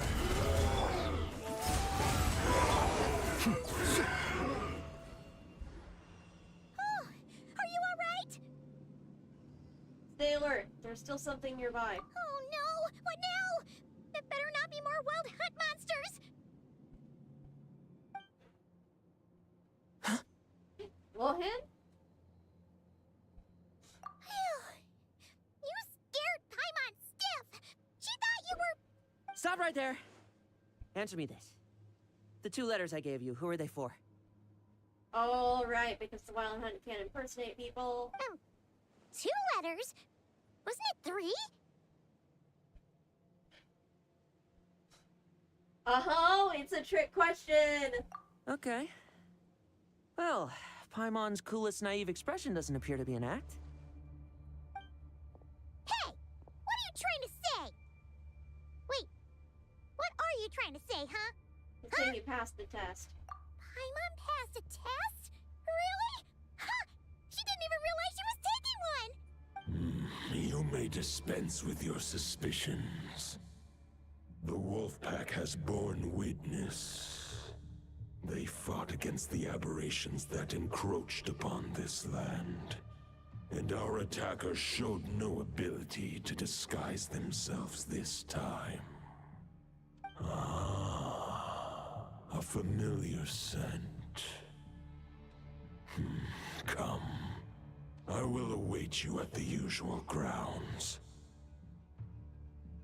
Well, if the boss of Wolvendom has vouched for you, I guess I should apologize for doubting you just now. It always pays to remain vigilant. Sure was. Fortunately, my experience in Nodcry didn't go to waste. Turns out the Wild Hunt all feel the same when you stab them. They didn't stand a chance. Jesus. We have a Knights of Favonius child now. Something seems wrong with that old wolf, though. Go on. You should check on him.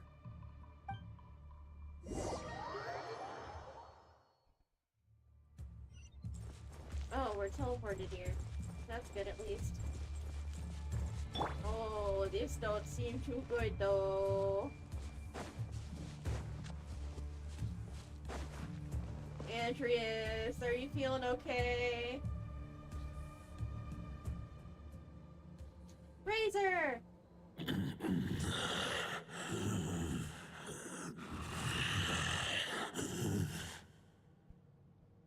Oh, I think I get it now. I came to I left Nodcry, but I also stayed in Nodcry, kind of shit. Lupus Boreas, not injured. Why so weak? Am I not strong enough? You are not to blame. With your Iron Claw, you successfully blocked their attacks. However, their assault went beyond the mere physical world. Oh, Lord. They followed my trail from the distant north across the ley lines. They sought to corrupt the territory I protect. But I shall not let them succeed without a fight. A trail starting in the north. So they came from Nodcry? We meet again, human Lupical. So, are you saying that the wild hunt we just got attacked by came all the way from Nodcry to Mondstadt? How is that even possible? As you know, I stand before you as an incomplete being. I am but one remnant of the god Andreas' soul.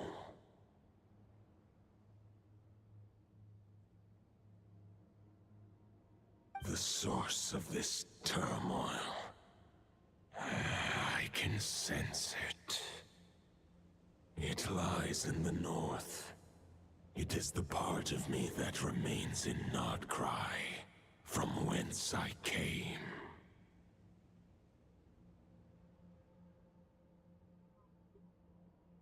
Huh? Now Paimon's even more confused. How can you be in two places at once? Are all gods like this? Do you all like to split yourselves into multiple parts? For many gods, housing a part of their soul within an object is no difficult feat. But those who can perform such delicate partitions as this are rare, even among the gods. Oh, Venti! Hi! Are you just outing yourself to Lohan and Razor now? The Wolf King, Andreas, was particularly adept in this art. Otherwise, no remnants of his soul would have survived till the present day.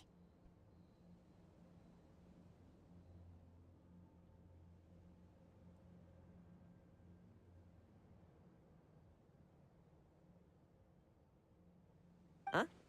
The bard's back? Tone-deaf Bard? What are you doing here? Doing his job as an Animo Archon for once? Maybe the god of Animo guided me here. For it appears that someone is in need of a tale from the distant past. And our wolf friend doesn't seem too keen on recounting it himself. Who better than a bard to do the honors? Lord Boreas, do I have your blessing to share this story? As you wish. Lupus Boreas wandered the frozen tundra and stumbled into the Seelie Hall. Enchanted by their song, tender as the dawn starlight, and curious about the ways of humankind, the wolf bade farewell to his home and set off for the city to the south. Oh.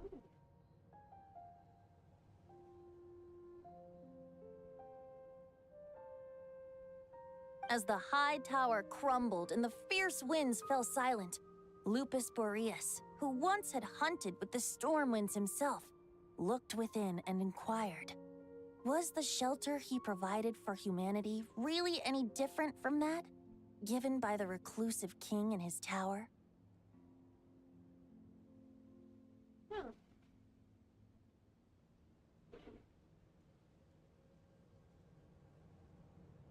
The wolf entrusted those under his protection to a new god and quietly returned to the frozen north. There, in a palace long since abandoned by its former master, the great wolf closed his eyes and slept. 500 bitter winters passed, then 500 equally frigid springs. He slumbered undisturbed until a night stumbled in from the cold, just as Lupus Boreas had once done at the Seelie Hall, and awoke him at long last.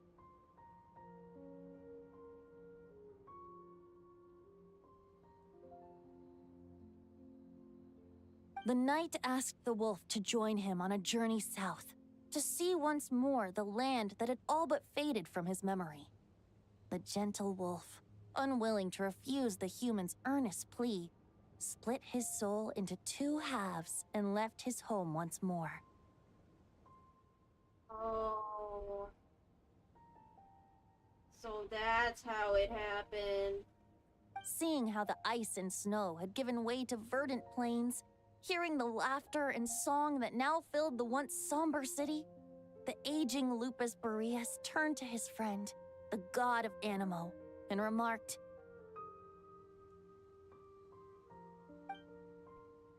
"So, this is the world the humans dreamed of." Aww. Though the knight's journey was not yet over, the wolf chose to bid farewell to his companion here.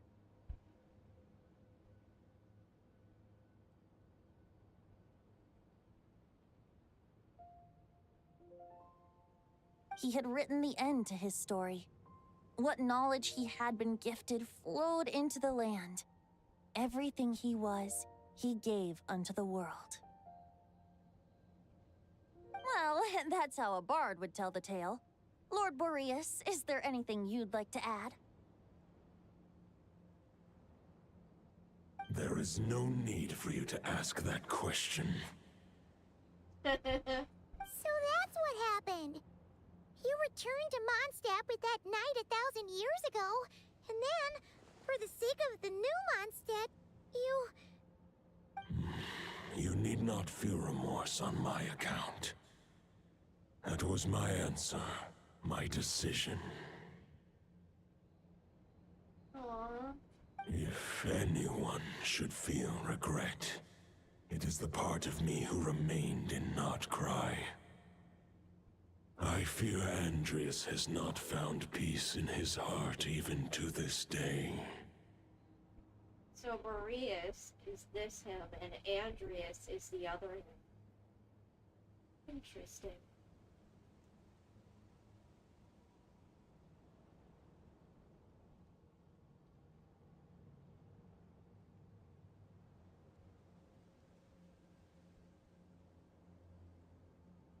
That is surely why those vile aberrations were able to exploit his weakness, sowing the seeds of all the turbulence that has ensued.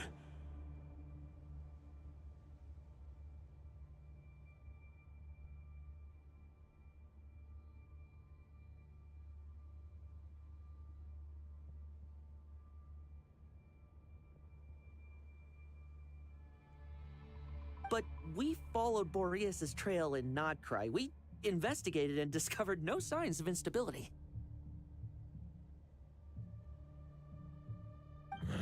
Andreas should still be slumbering by the lakeside. Perhaps all the recent turmoil in Notcry has had unforeseen consequences. And there's more. I detect another familiar scent from across the ley lines. A scent that reeks of blood. Could it be Roland, the blood-stained knight?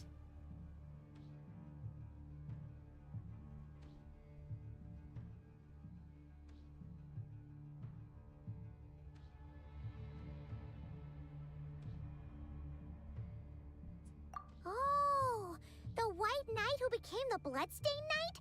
The mightiest knight of Boreas? But wasn't he from 500 years ago? You think he's immortal or something? Ley lines, Paimon. I remember him as just a man. His lifespan should be no longer than any other of his kind. But before he severed his connection to Boreas, his final destination. Oh.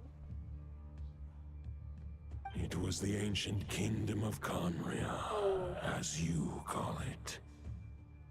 Beyond that, I know not if he lived or died. Conria, 500 years ago. If you want to get to the bottom of this, I'm afraid you'll have to make another trip to Nodcry yourselves. As luck would have it, another old friend of ours just so happens to be free right now. If you ask him nicely, he might give you a lift. That could save you a lot of time on the road.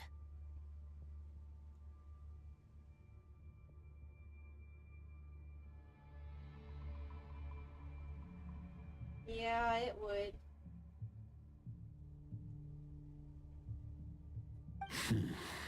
No wonder I can suddenly sense the east wind's presence.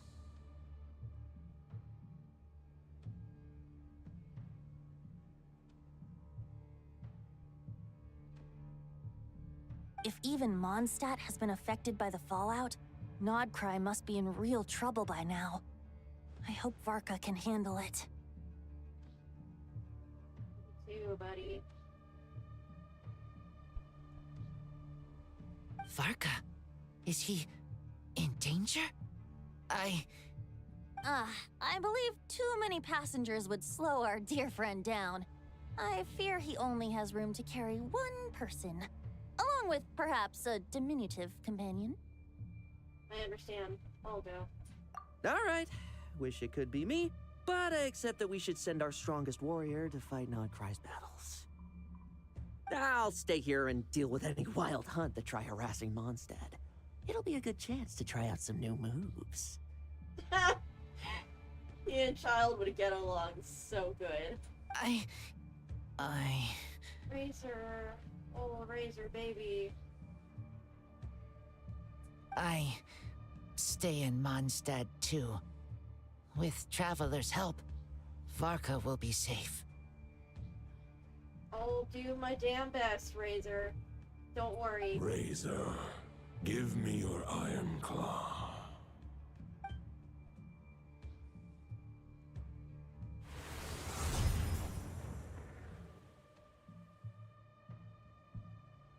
Oh, shit. Golden-haired traveler, give this token to the current knight of Boreas.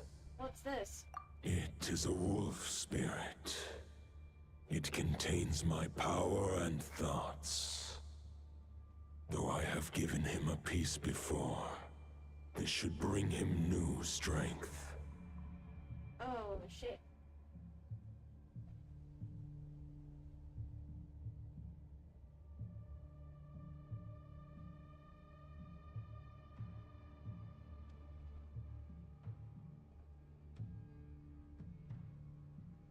The Dominator of Wolves once bestowed the power of his soul upon his pack, strengthening their hearts and sharpening their claws and fangs.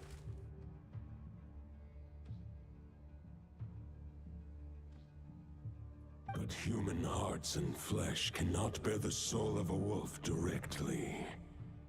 It would be akin to forcefully merging a human and a wolf into one being. They would descend into chaos. Full Metal Alchemist flashbacks.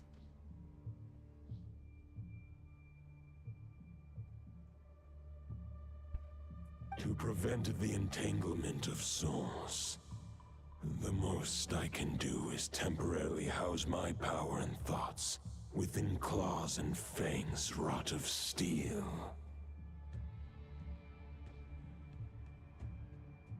Although, truth be told, that knight does not lack for power. What he needs more is the thoughts within. But I shall leave this for him to explain.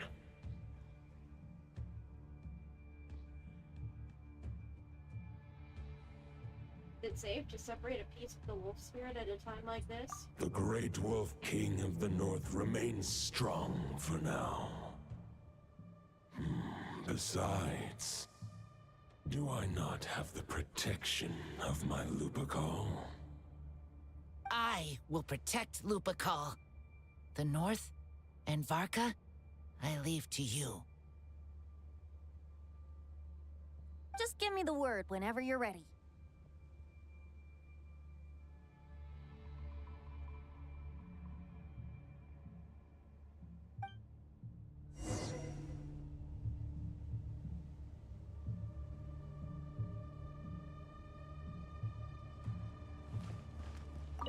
I can read Varka's letter. I will try my best to write a reply.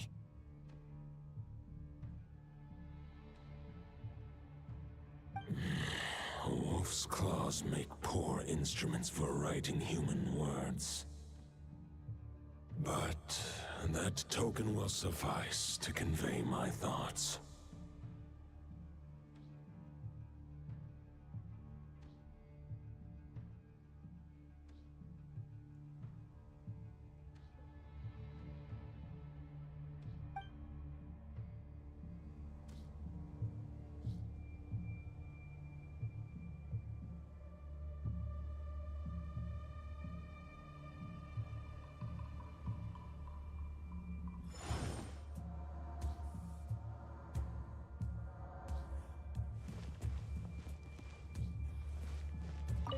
I sure didn't expect my experience fighting the wild-hunted Nodcry to come in handy back here in Mondstadt. Almost makes me wonder if this was the reason I was sent back. Also, how come that bard knows so much, and what was he doing at the Thousand Winds Temple? Shush. Don't think on it too hard.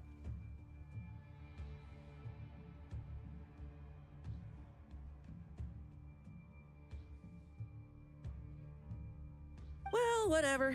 I don't really care. As long as I get to do some fighting. I'm looking forward to trading blows with Lupus Boreas when he's fully recovered. I better wipe the floor with me. You really are, child.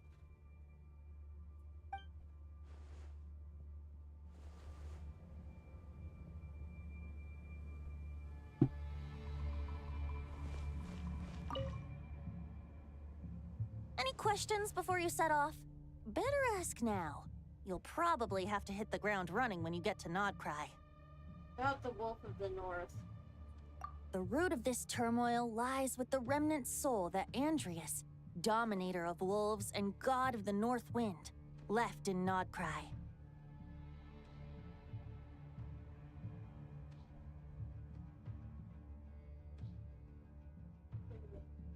He once left Nodcry and braved the blizzards to confront the god of storms and claim the right to rule. Yet even as the tower fell, he chose to abandon his claim. Instead, he returned to the north and slumbered for 1,000 years, before finally journeying back, under the name of Boreas, with the first knight of Boreas to witness the new face of Mondstadt. When the wolf spirit could no longer maintain his physical form, Boreas chose to pour his power into the ley lines. With that, he became the North Wind of Mondstadt, as he is still known to this day. Any questions before you set off? Better ask now. You'll probably have to hit the ground running when you get to Nodcry. Roland. 500 years ago, Roland seemed destined to become the mightiest knight of Boreas ever to have lived. But he was too pure of heart. Oh? He believed firmly in his own ideals of chivalry, vowing to eliminate all injustice from the world. But the world had never been perfect and pure, nor would it ever be. Oh.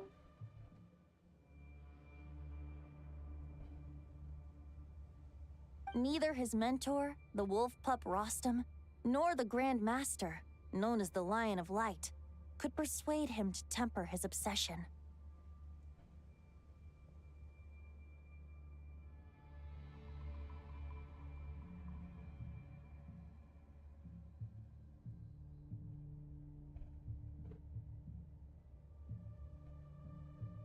But what was the scent that reeks of blood that Lupus Boreas sensed?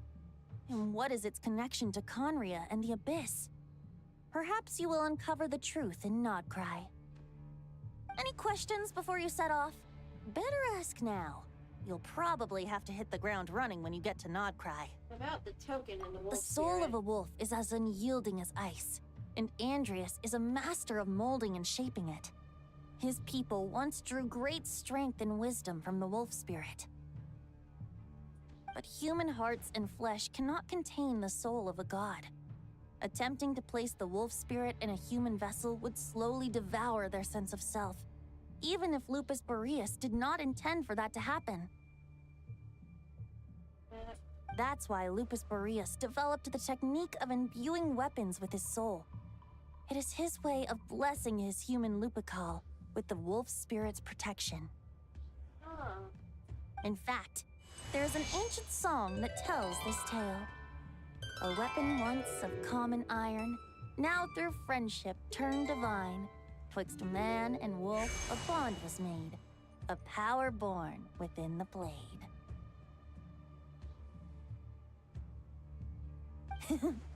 As much as he might claim not to accept humans, his actions sing a different tune. Oh, but keep that little observation between us, will you?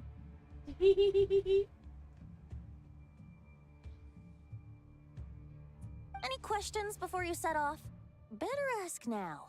You'll probably have to hit the ground running when you get to Nodcry. I'm good, let's go! All right, over to you, Dvalin!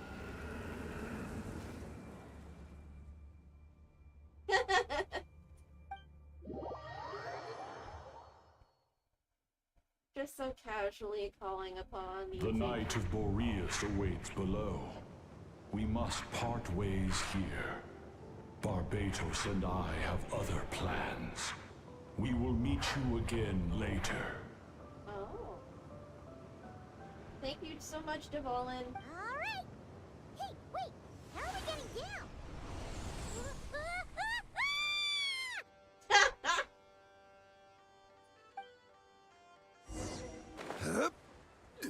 We've wind glided from higher. Don't worry.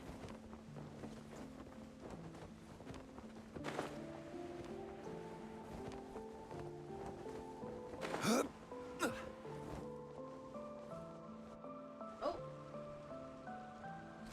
Hold the line! The enemy's on the brink of collapse! Oh. Grandmaster! It's... Oh, that's cool. Haha! Reinforcements! It's about time! Honorary Knight reporting for duty, Grandmaster. And Paimon too! Let's cut to the chase. What's the situation? We're just about hanging in there. Most of their grunts are taken care of now. Their leader's gonna have to make a decision soon. Fight or flight? What will it be, mightiest Knight of Boreas?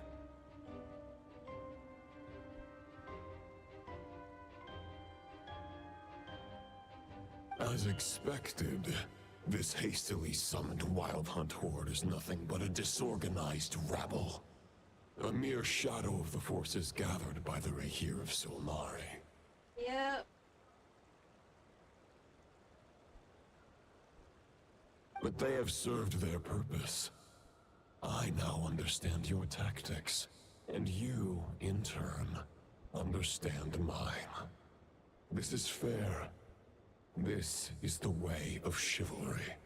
Oh.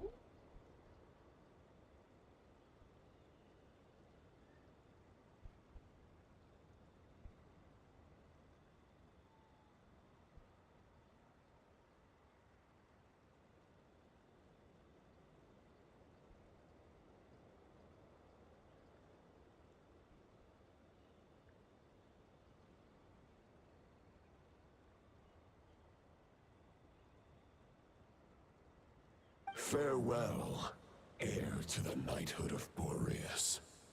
Whether you choose to resist me or not, I shall set right the injustices of this world. In the name of the blood-stained knight.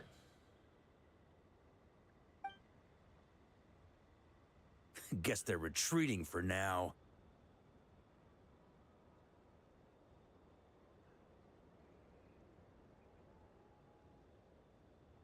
So that Wolf of the North lookalike, that was Andreas? But why would he be leading the wild hunt? And why was he talking about the bloodstained knight? This situation's gotten very complex, Paimon. Ugh, forget that. We can save the details for later. He was the enemy boss, right? Are we just gonna let him get away?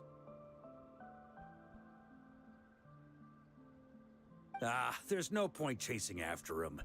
We've crossed blades already, and it ended in a stalemate. Right now, there's nothing we could do about him.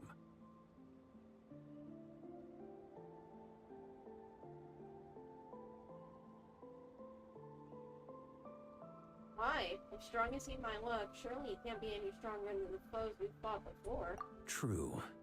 We're still not certain of his true identity, but whether he's a god corrupted by the Abyss or a legendary knight.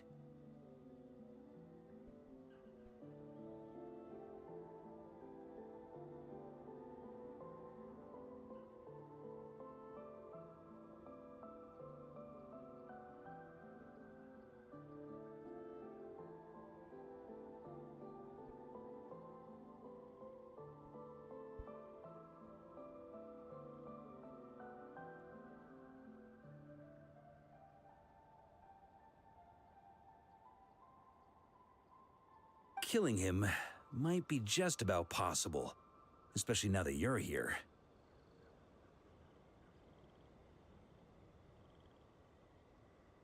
The difficult part is, we can't kill him right now. Well...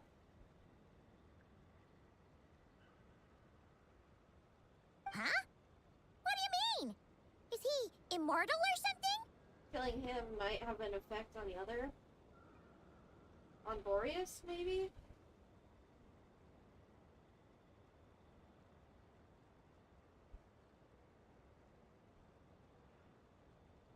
No. Judging from our skirmishes so far, I don't think he's got any special abilities of that caliber. Nor does he have the ridiculous level of power wielded by the Five Sinners.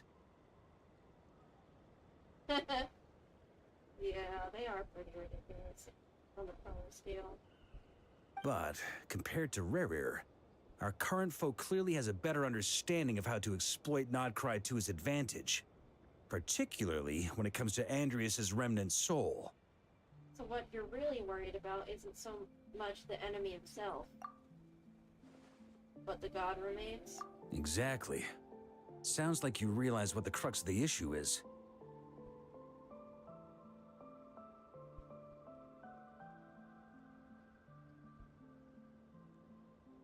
I managed to cut off a sample from our foe, which Albedo and Durin are analyzing as we speak.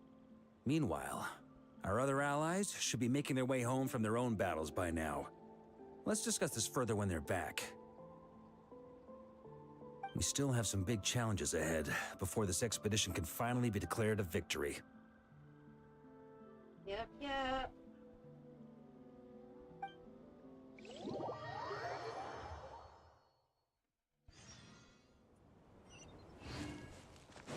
The meeting's probably gonna be in the biggest tent, right? Looks like a bunch of people are there already. Why don't we go chat with them? Oh, Yehoda! What are you doing here? Hey, good to see you again. Oh, Boss Sneff asked me to pass on a message. She went to see Lauma and Columbina at the Frost Moon Scions. Apparently, there haven't been any changes to that space the Rahir of Solnari's in. Oh? That means the recent wild hunt attacks have nothing to do with Rerir, right? Whew, that's a relief. Paimon doesn't fancy facing him again. They're keeping a close watch on it just in case. With so many moon experts on the case, We're in pretty safe hands, huh? Oh yeah, Lauma and Columbina asked me to pass on a message too. Focus on the enemy you are facing. The moon will protect you all. Huh, you know something? These Knights of Favonius are paying me a pretty nice sum to deliver a few simple messages. Oh, Varka's a generous guy.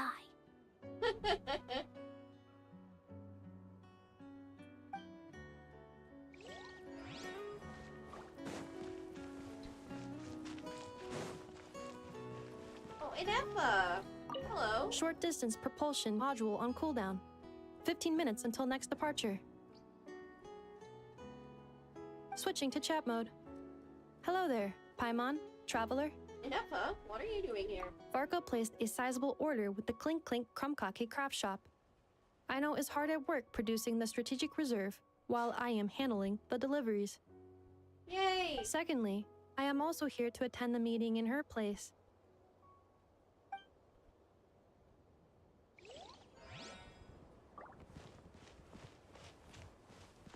Oh, and Flint's too. Huh? Flints! Paimon thought the Lightkeeper's rep would be Iqua or Nikita.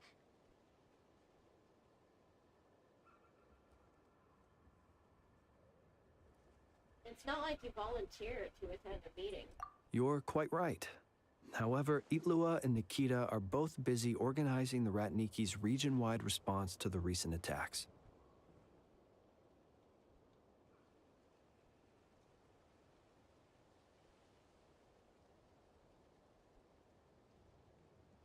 And since I'm well acquainted with everyone else here, I was the one they recommended to attend the meeting. Oh, so you don't even want to be here. Sometimes you don't get a choice when there might be consequences down the line.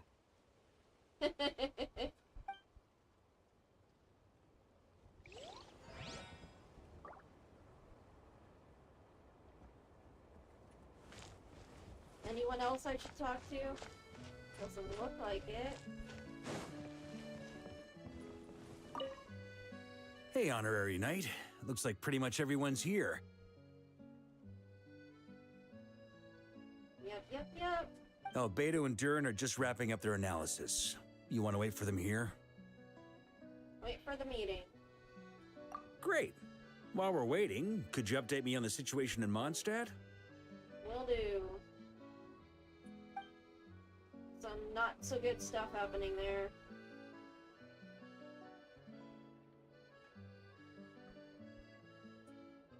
And that's where things stand.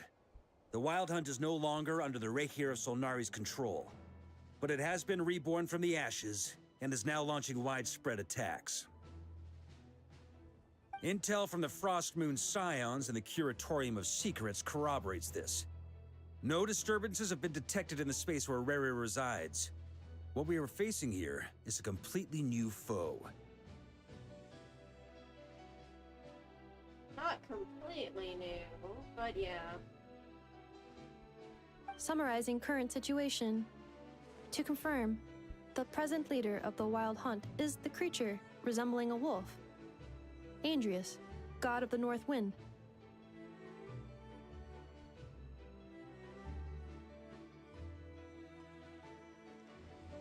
More precisely, it's the external will that has seized control of Andrius' spirit, namely Roland, the Bloodstained Knight. Whoa.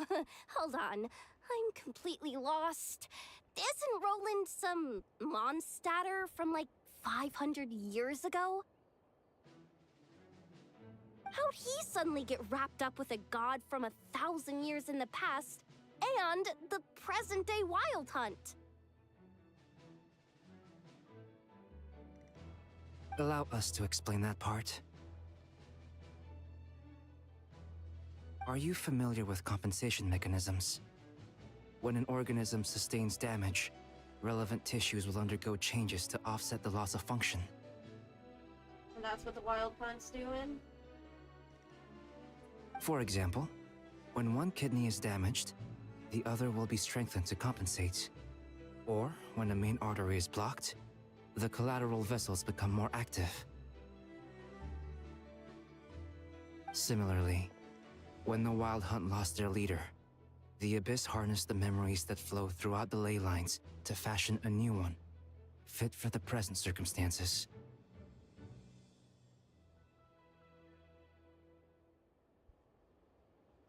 That new leader is a mirror image of Roland, the Bloodstained Knight. That wasn't the real Roland, but rather an abyssal Right. imitation? No matter how strong the compensation is, it will never quite match the functionality of the original organ. The Roland replica can't possibly imitate Barir's overwhelming power, nor his ability to disguise himself as others. So, the Abyss made use of the connection between Roland and Boreas to compensate for this lack of power.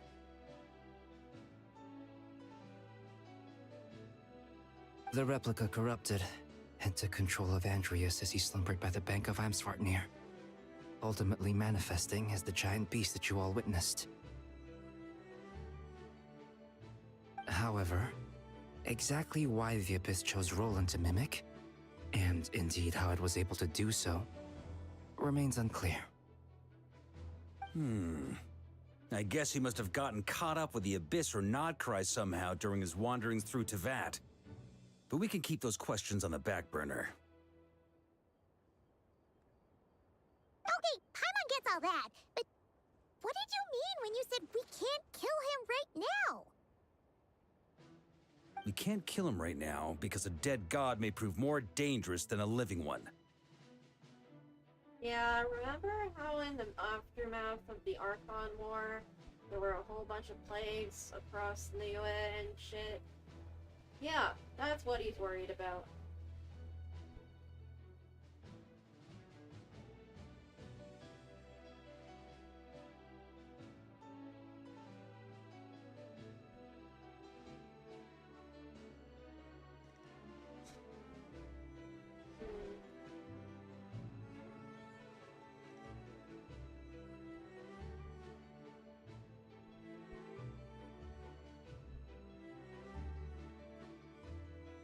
From intelligence gathered during the expedition, we have reason to believe that the power released when a god is felled can have catastrophic consequences for us mortals.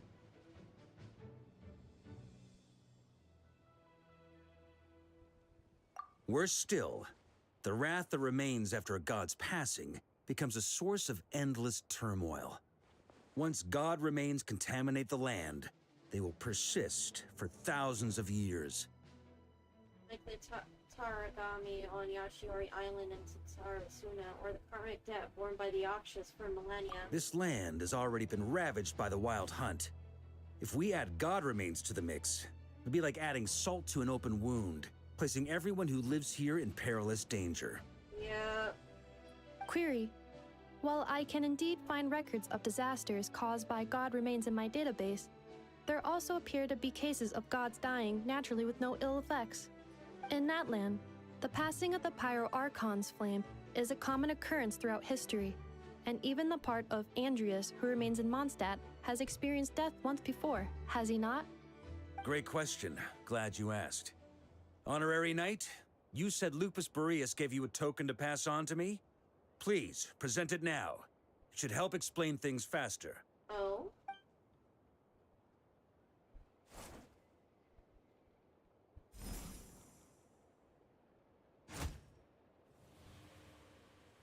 Come forth, Boreas!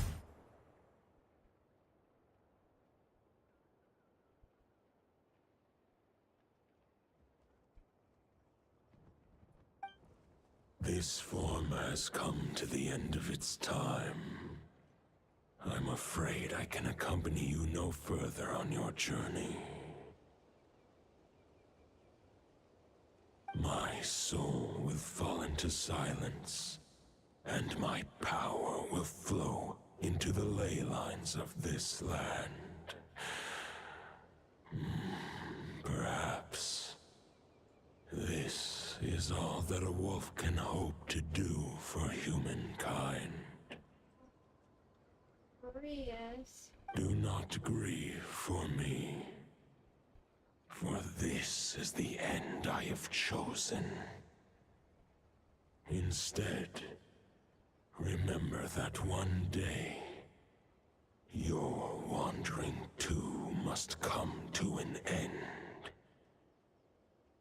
Where and when shall that be?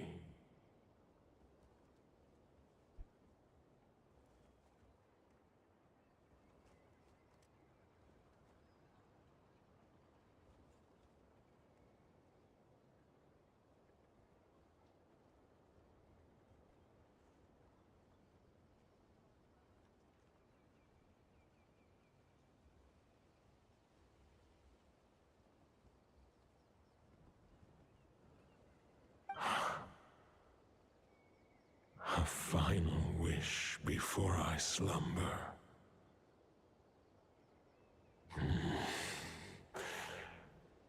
Sing me a song. That melody you so often hummed in the taverns. Sing me a song, you're the piano man.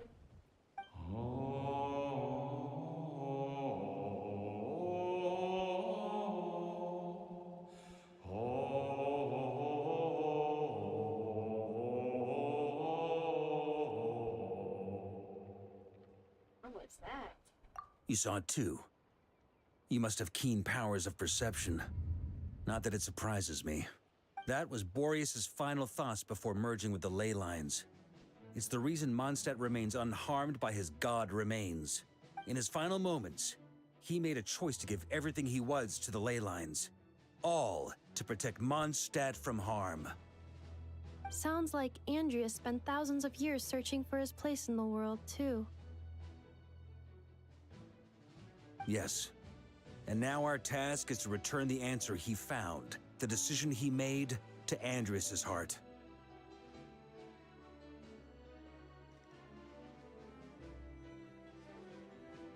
Only then can he break free from the corruption and control of the Abyss, and make that decision once more. I see. I would say that planting thoughts inside the mind of a god sounds a little far-fetched, but since it was his own wish to begin with, it sounds feasible to me.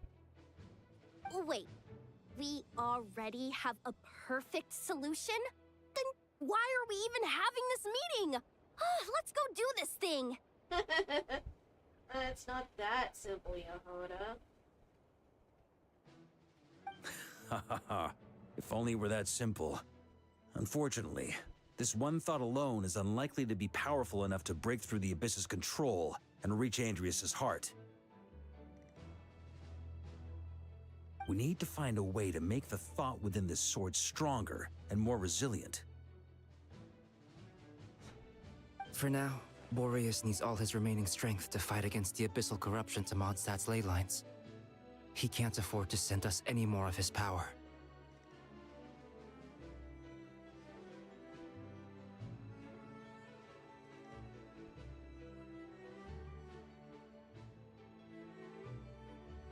However, since his form was unstable during his journey with the first night of Boreas, many wolf spirit fragments were left behind along the way.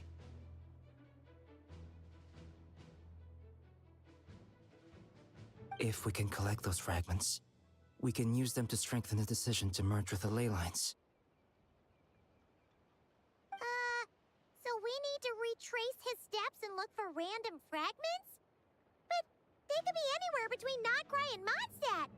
It'll be like looking for a needle in a haystack.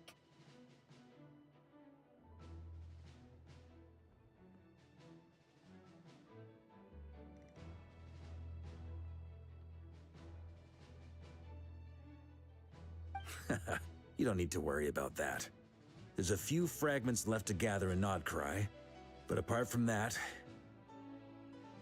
You already gathered a lot of them? Most of them are already inside this sword. I've been collecting them during the whole expedition.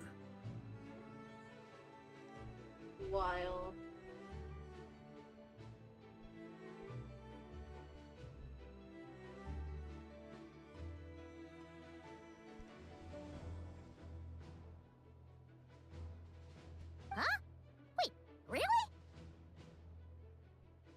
I mean, it's an expedition, not a stroll in the park.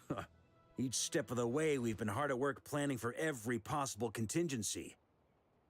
Not just the wild hunt in the abyss, but ancient gods remaining in Nodcry.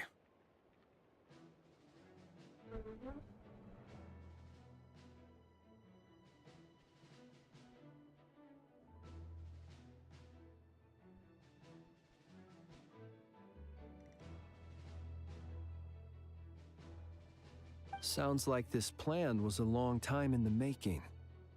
It's almost as if you foresaw the future. We know he did.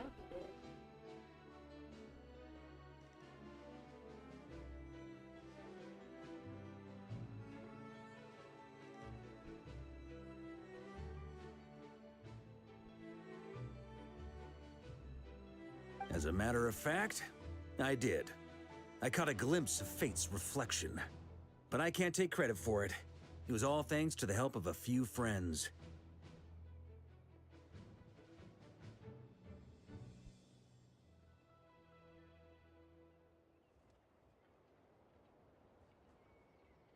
Still, all I foresaw was that an abyssal calamity was brewing in the north. Had I known more, we could have saved a lot of energy. Yeah. Instead, we've had to make best guesses, prepare for every possible scenario. If all that preparation went to waste, all the better for it. But anything that proved useful, we knew we'd be grateful for down the line. Sure enough, now it's proving useful. Sure is. Just one crucial step remains. We need to gather the last few wolf spirit fragments scattered around Nodcry, and use them to make the thought within this sword as strong as it could possibly be.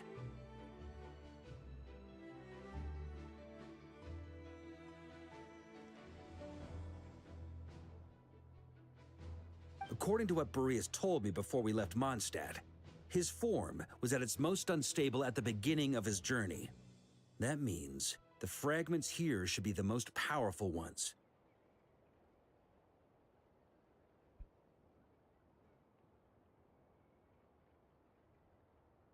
But of course, we've been tied up fighting battles since the day we set foot in Nodcry. First with the Wild Hunt, then with the Doctor. So, it wasn't until recently that we were finally able to confirm the status of the Wolf Spirit fragments. We now know there are 3 left to find.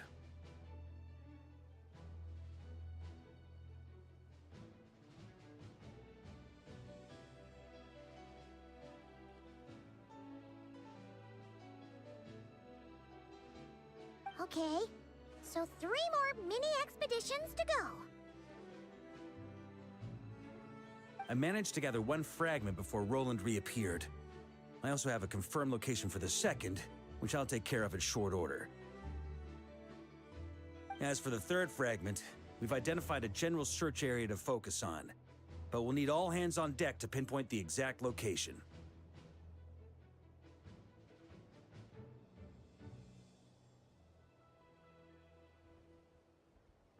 The final snag is that since our foe is a replica of Roland, he too will be aware of Andrias' history. He's sure to try and sabotage our plans by any means at his disposal. So everyone needs to bring their A game. Yes, sir. With our foe being from Mondstadt, it's our duty as Mondstadters to defeat him.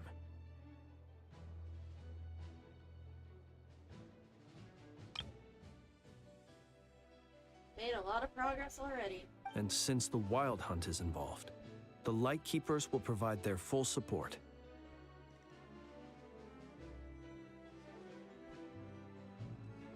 The Clink Clink Krumkake craft shop will also help in any way we can. So what do they need me here for? Wait, I think maybe I signed a contract at some point. Didn't exactly scrutinize it, though. I mean, who actually reads those things anyway, right? Oh, Yehoda. Yehoda, you innocent, gullible little shit. Ah, great. Knew I could count on you all. Lastly, our friend from the Curatorium of Secrets will provide intel and relay battlefield communications. Looking at you, Yehoda. Yep, there you are.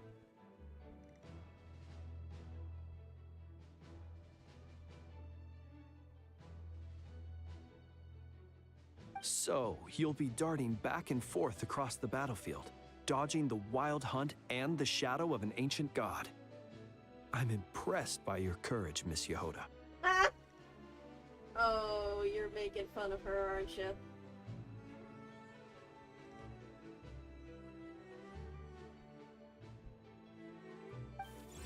Rating for Yehoda updated.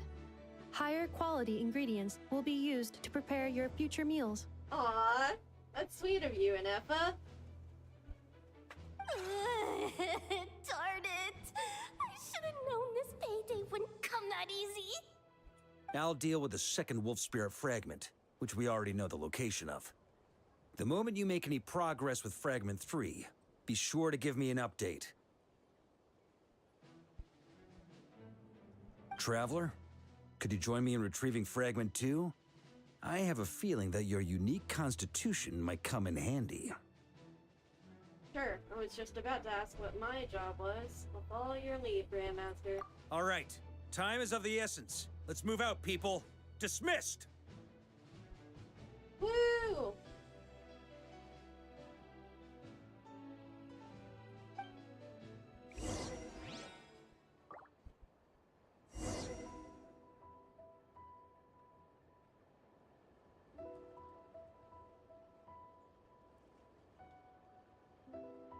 Osmanthus wine. Shut it, Jolie.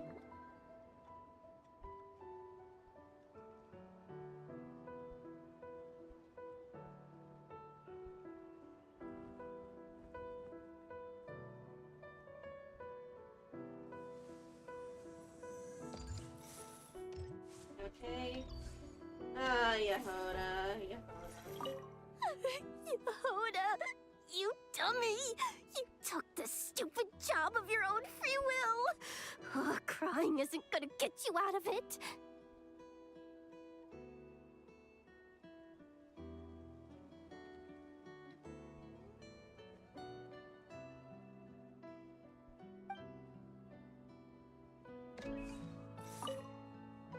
Remnant fragments of an ancient god.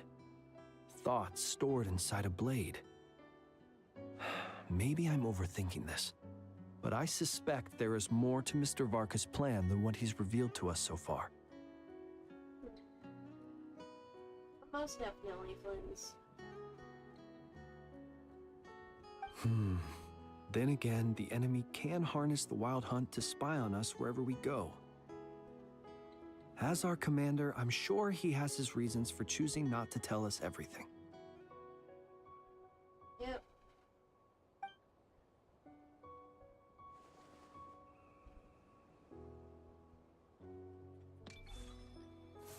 Speaking of contingency plans, I now recall that Varka also made a contingency plan when he asked me to deliver that letter. Oh? Perhaps I should ask Aino to prepare some additional backup modules for me. Always pays to be prepared.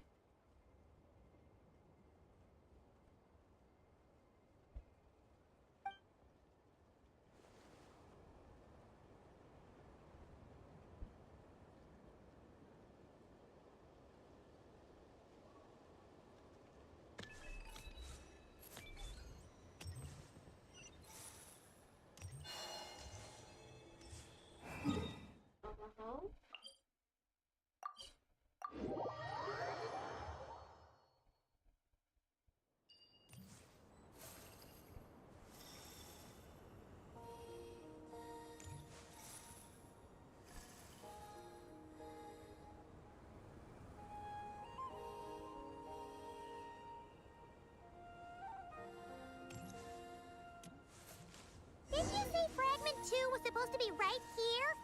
Where the heck is it?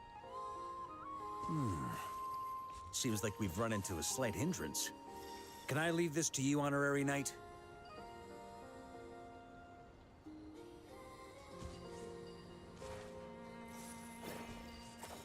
Traveler, Paimon, when this is all over, I'm gonna invite you around for a drink of...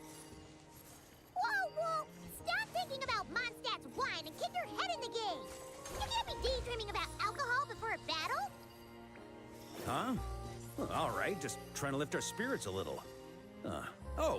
You want to see some photos I took of me and the knights before the expedition, maybe? Shut up, shut up, shut up! Can't we please just focus on finding the wolf spirit fragment?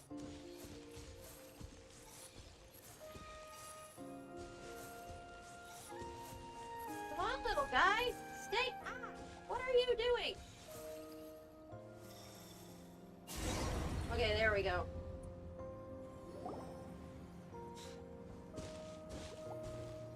Is this what we're looking for? What do we do with it? Sweetie. I once got Boreas to explain to me how he stores his soul inside objects. All I need to do is transfer it to my sword. Just like back at the camp, but this time, you'd best step back a bit, just in case. Gotcha.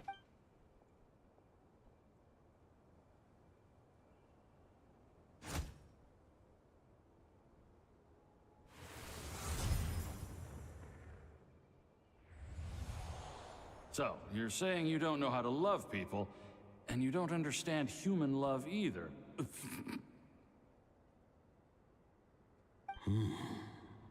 Why do you laugh? Sorry, I just think the fact you're ruminating on this is all the proof you need that you have love in your heart. Aw, that's actually really sweet. I have a funny feeling that by the time this journey ends, you'll have found your own answer to the question of how to love. Oh. No, you're wrong. There is no redemption at the end of this path. Even if I am stained black with blood, my conscience will remain as white as snow. If pledging allegiance to the Abyss is the only way to sever the injustice of fate, then I shall serve in its name. Ugh!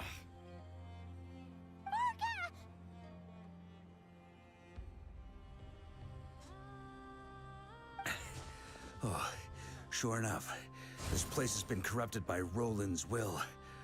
Whew. I'm fine. I was prepared for this. It wasn't enough to pose a serious threat.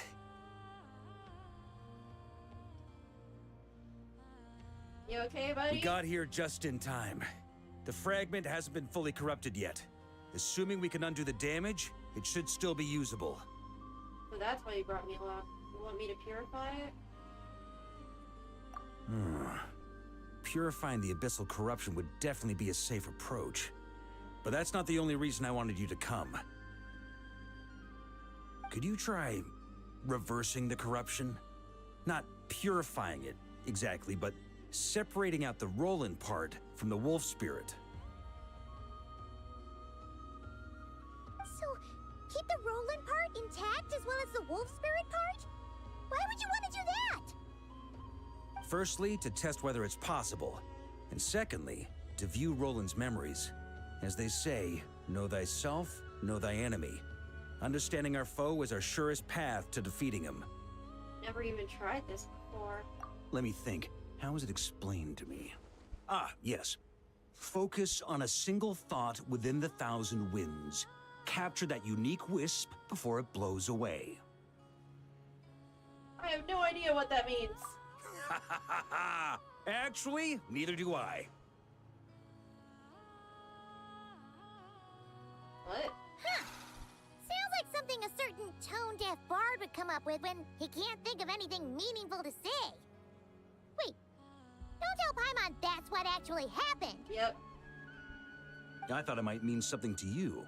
Never mind. I'll explain it in more human terms. Traveler, when you were in Natlan, you went fishing for ancient names, correct?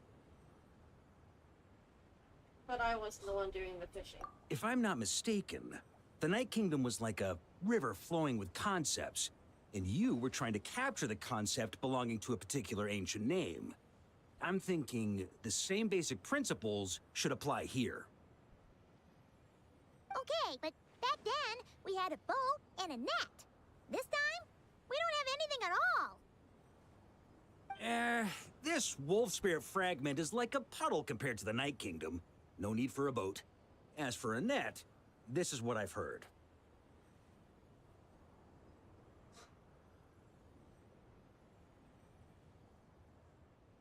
Thoughts and emotions are like interwoven threads. They can create a net, or they can create a rope. They can separate love from hatred, and they can bind objects and events together. Thought is the anchor for a being's existence, through which emotions are drawn forth.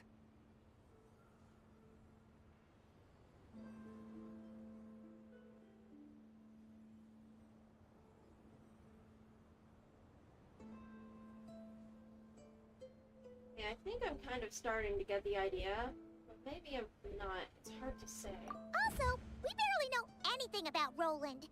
How are we supposed to use thoughts to anchor him?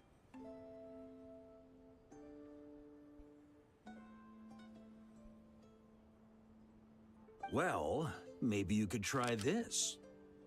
Oh? What is it? It looks old and tattered.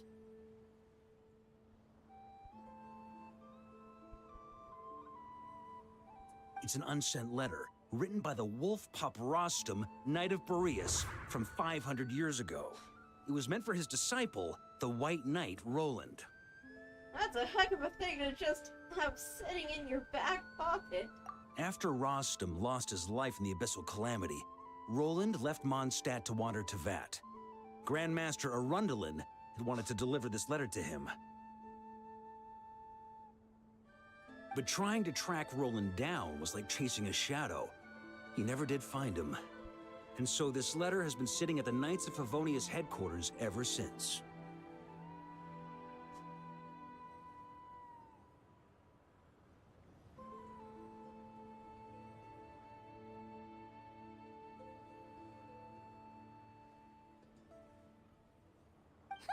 Quite the antique, then. But how exactly is it supposed to anchor Roland? Yeah, I'm honestly not sure. I mean, it's sentiments from one of the people that was closest to him. Hey! What happened to Mr. Plans for every contingency? You're just making this up as you go along! What can I say? Some people like to wait till they've got all their ducks in a row before taking the first step, but I prefer to dive on in and plan as I go. I've been doing it that way for the whole expedition. But anyway, don't they say that poetry and letters were humanity's earliest means of expressing their thoughts? Can't hurt to give it a try, surely. Mirroring what Tone Deaf Bard said earlier. We might as well see what happens.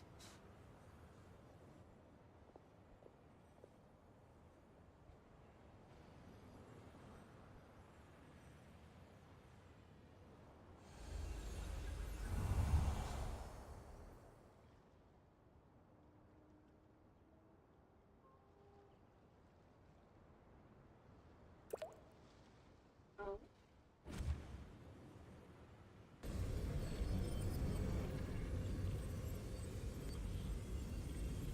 Whoa. It actually worked?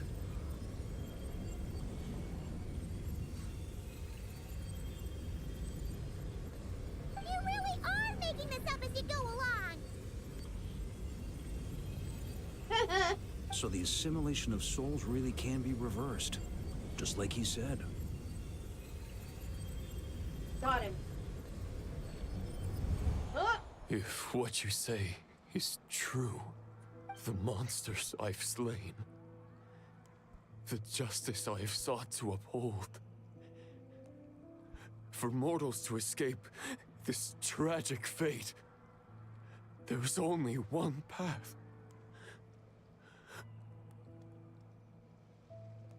A great and ancient kingdom was wrongfully cursed.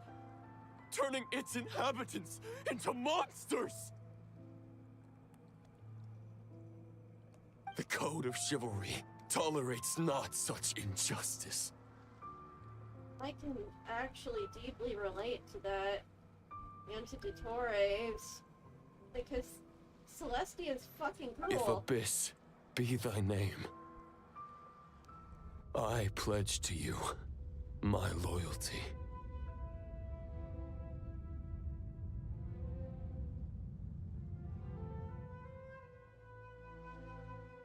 And that is where the blood-stained knight's tale came to an end. With that, he bade his humanity farewell.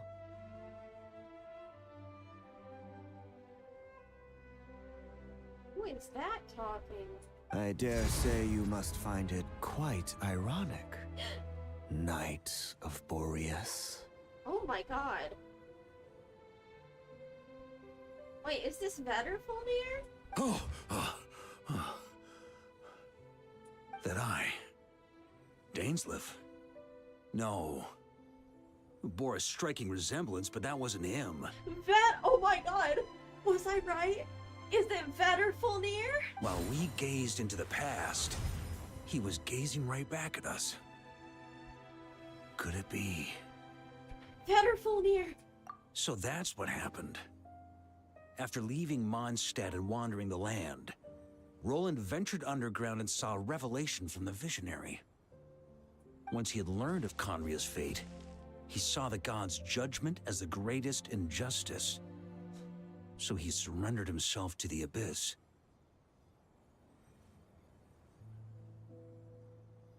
Understandable, honestly. Giving them his knowledge, his power, his everything. That's why the Abyss can replicate him. Uh-oh. Does this mean we have to take on the Visionary this time? God, I hope not. No. The founder of the Abyss Order was once shown a revelation. Based on his experience, at least. The Visionary isn't likely to intervene directly. I'm inclined to agree. If our enemy could see the future, both the Wild Hunt and Roland would be acting with far more lethal precision.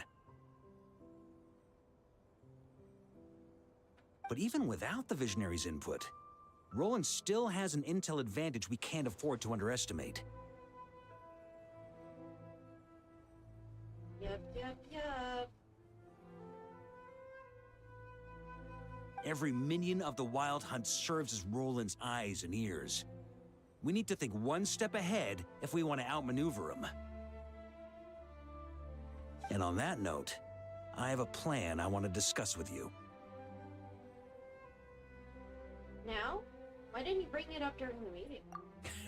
Well, the fewer people who know, the less likely it is to get leaked. Besides, it wasn't a fully formed plan back then.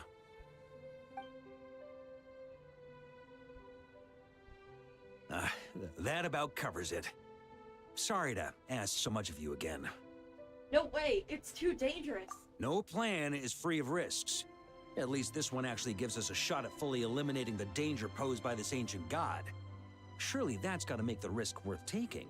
But there's no guarantee it'll work. If I fail, Anselm and Albedo can take the reins. Not to mention we still have Jean in Mondstadt. Oh, there has to be another way! Like a backup plan?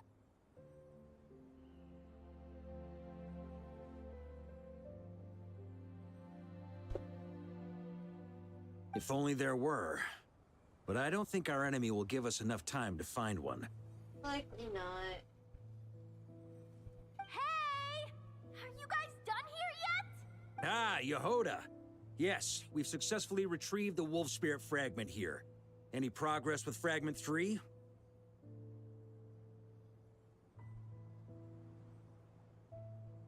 Nope. It's a total disaster! More Wild Hunt monsters than I've seen in my whole life! We need backup urgently! Come quick! Oh shit, more than you've seen in your whole life? Even with facing Rarier? Come on, we're out of time. You'll just have to trust me on this one. You're making too many decisions on your own. You're putting me in a difficult position here. What can I say? I'm not the Grand Master for nothing. I'm counting on you, Honorary Knight.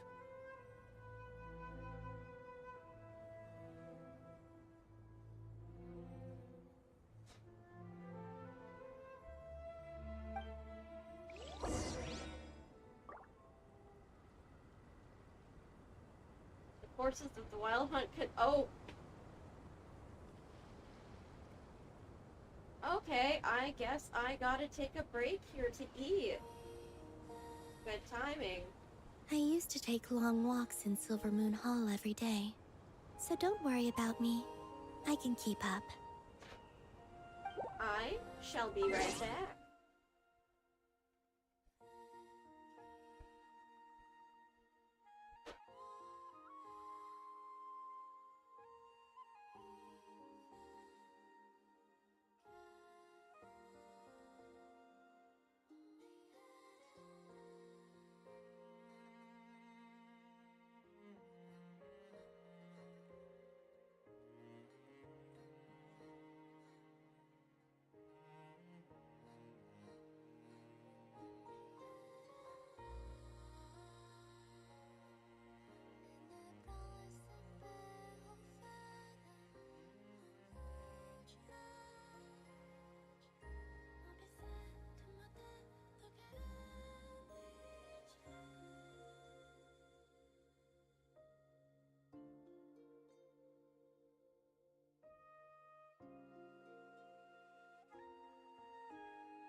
Hello? Okay, here we are. I'm back. Need to scoot my mic a bit closer because it's not always picking me up. There we are.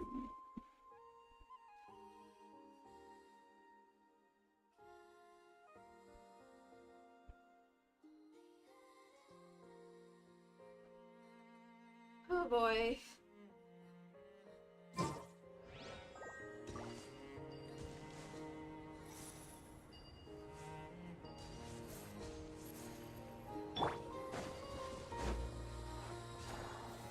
Solidify! Grab me some rocks. Alright. Let's get into this. Fill me in. What's the situation? We ran into resistance almost as soon as we set off. Albedo said we should split into 2 teams and continue searching while he and the others kept the Wild Hunt occupied. Good call. Locating the wolf spirit fragment is our key objective. I would have made the same decision. Well, it seems the enemy figured as much too. Now, both search teams are in big trouble. Oh, I brought a map. This should make things clearer. Oh dear. Before we ran into trouble, this is the search area we decided on. The 2 teams are holed up here and here. They should have a clear idea of the fragment's location by now.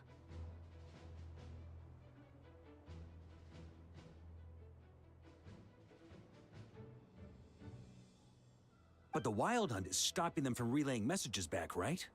Do we have any more troops available to provide backup? We can't spare troops from any of the fronts right now. That just leaves us with, The logistics company is standing by. Hanefa! Hello, Nefa. Designated drop point reached. Initiating situation report. The logistics company was assisting Aino with the production of the strategic reserve. But after learning of the situation on the front line, they requested to be dispatched immediately. They are currently nearby awaiting orders. Hell yeah! Amazing. Just in the nick of time.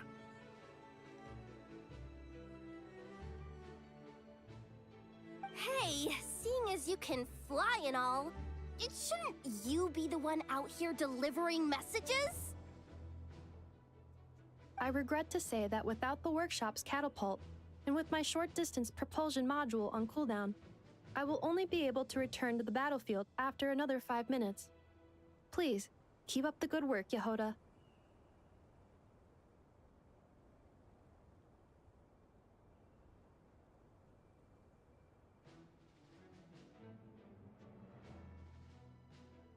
The logistics company has very limited provisions, only enough for a single battle. Which team should they support? Oh dear. Both. Once one team has been rescued, the remaining forces will be free to support the other. We'll move out immediately. Yehoda, keep up the good work with the comms.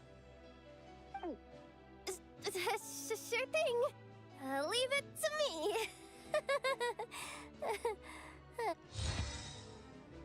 Oh lord. Logistics squad carrying a large cache of explosives. VARKA can command them to set ambushes using the terrain to strike enemy units that have strayed from their group. Oh lord. Oh. All to fight for. The main expeditionary force is locked in fierce hand-to-hand fighting the Wild Hunt.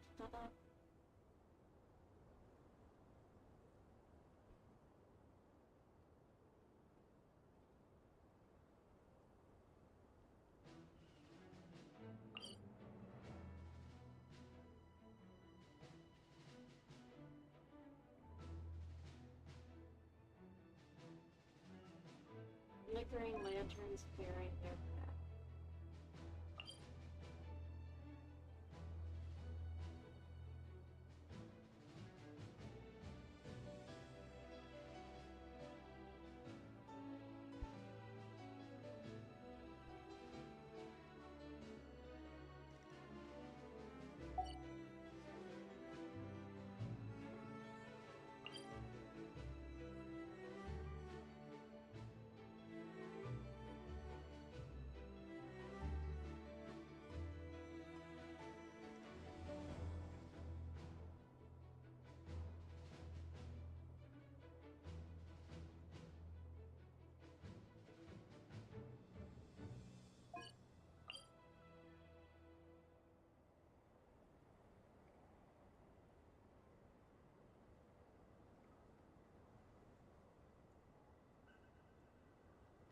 Okay.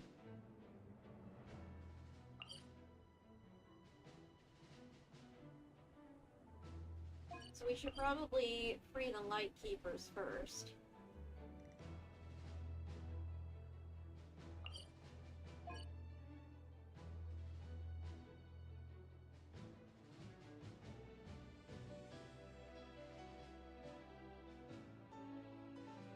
Oh boy.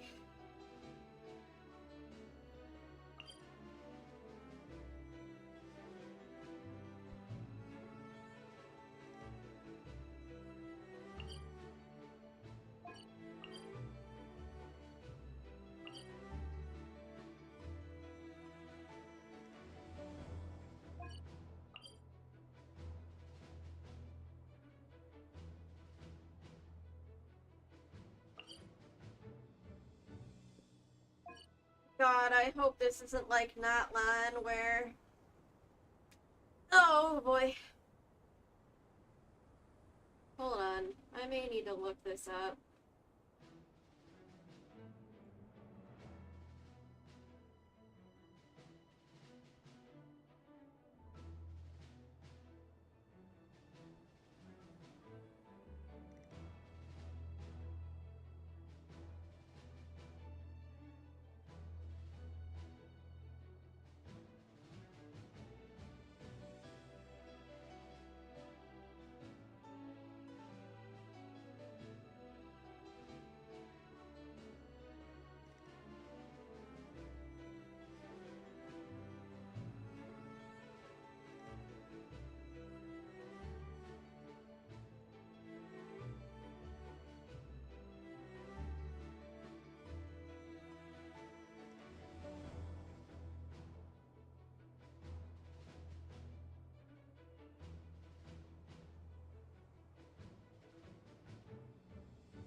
Okay, the order doesn't matter. Okay, that is good to know.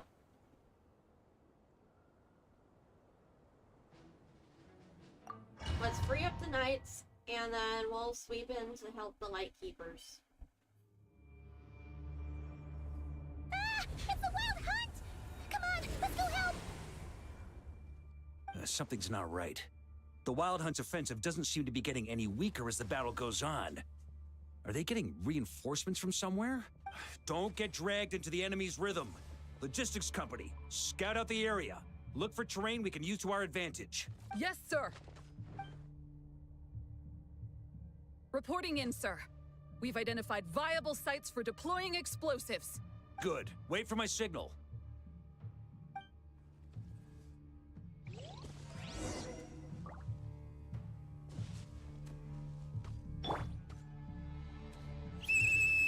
Logistics company, deploy!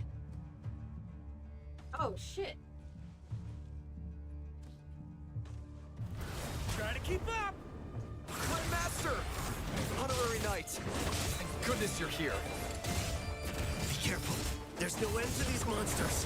However many we kill, more keep coming. Just as I thought. Well, they're about to get a shock to the system. We'll wipe them out faster than they can replenish their numbers. We just have to hold on until the logistics company is ready. Here.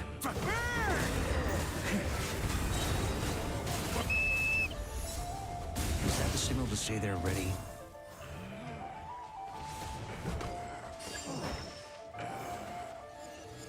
It's showtime! Fall back! Yes, sir. Oh-ho! Ready? Fire!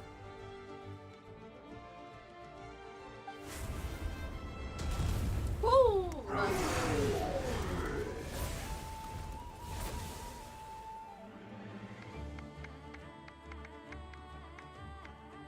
The enemy has sustained heavy casualties.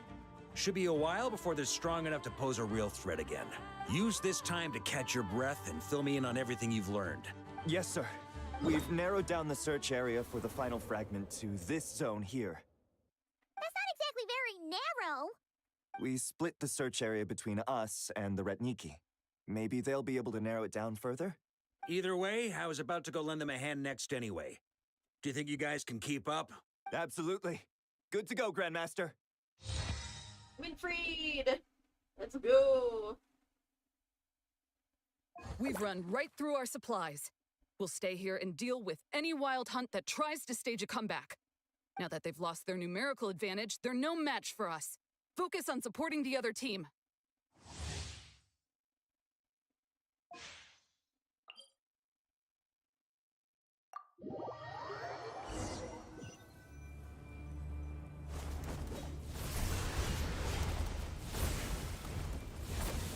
Ugh.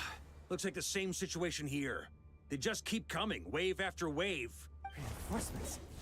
Hey, you keep them busy while we work on getting rid of this god-awful mist. Understood. Everyone got that? It's up to us to hold them off. Yes, sir.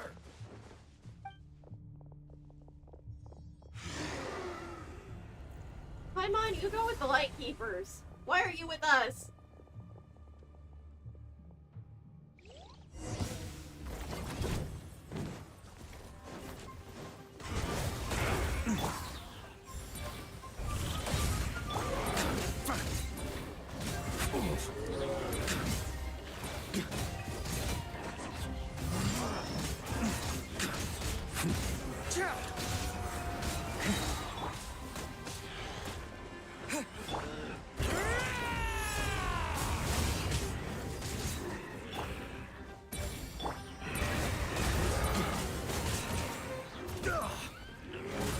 Got a bit too cocky.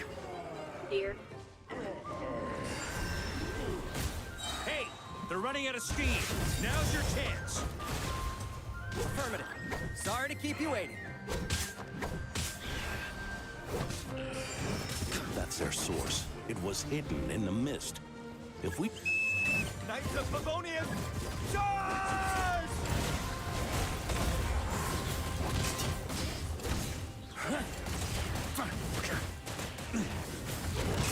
Thunder!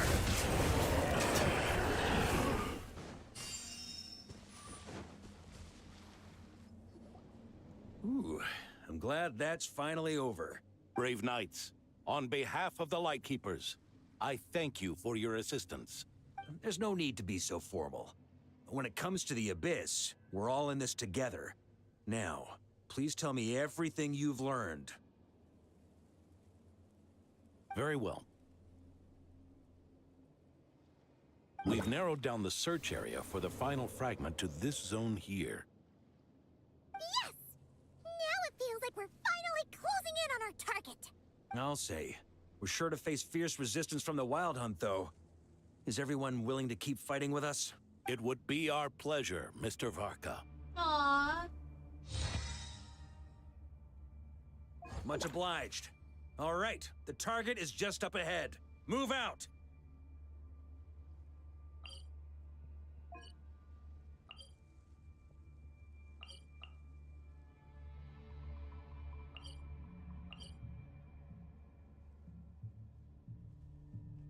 Oh. Let's go!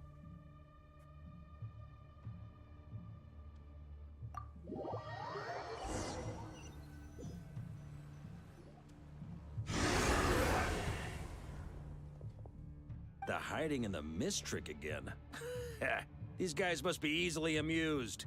You all know the drill. The Knights of Favonius will engage the enemy while the Lightkeepers dispel the mist. Everyone, follow my signals. Yes, sir!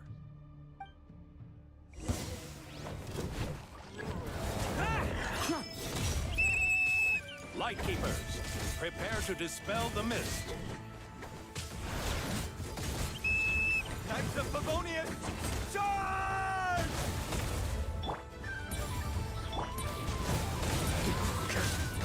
Thunder! On me. Huh? On me.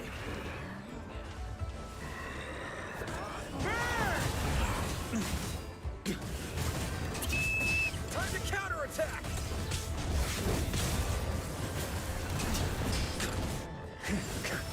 No, I'm lighting them on fire too. Am I? Yeah.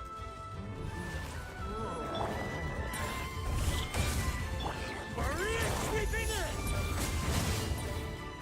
Burn!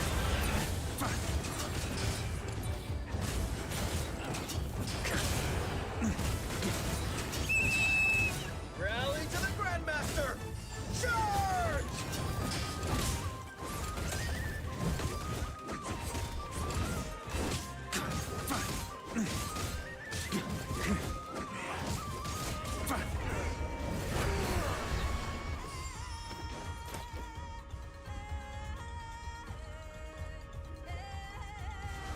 Ugh! This wild hunt doesn't know when to give up. Varka, you go on ahead. Traveler! Mr. Varka, leave this to us. Just like last time. Only a Knight of Boreas can deal with a wolf spirit, right? Don't underestimate us, Grandmaster. We can hold our own. And I'm here too. Now hurry up and go. Ha! That's the spirit. Stay on your toes and make the Knights of Favonius proud. Either we all march back to Mondstadt together, or no one does.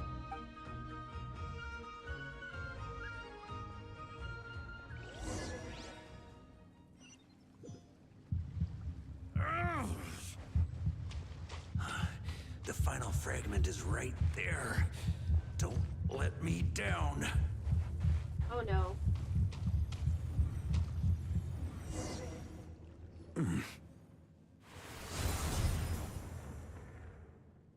But will Roland have tainted it? It seems you have collected them all. Knight of Boreas. Yeah, and with no corrupted fragments or ambushes along the way. I have to commend your chivalry, Sir Roland. A true knight does not resort to underhanded tactics. Were this body not a false one created by the Wild Hunt, nor would I countenance those monsters to taint our duel with their presence. If you need a moment to rest, take it. Victory will be mine, regardless of whether the path to it is the one I would wish for. Save your breath. If you want to fight, let's fight! As you wish. Then let us settle our unfinished duel, here and now. Is everyone all right? My granny fights better than these rookies. It's Egbert I'm worried about. You still alive? Aww. For a moment there, I thought I might never taste the sweet wine of Mondstadt again. Hey, stay put, you guys. Leave the rest to us. Forget us. We can take care of ourselves. You're the only one still standing. Honorary Knight, find the Grand Master. We can't lose our Varka. Please, you have to find him. Got it. Varka, I hope your plan is still gonna work.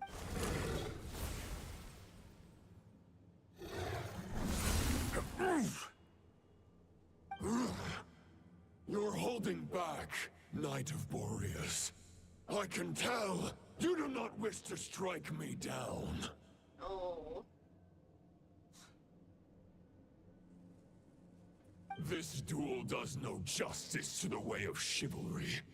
I wield the power of a god, while you dare not swing your sword with true intent. If you continue on this path, you will die. Your plan is doomed to fail. How can a helpless lamb hope to tame the heart of a wolf when the wolf has seen through the lamb's plan? Uh-oh. That is, definitely a bit of a concern.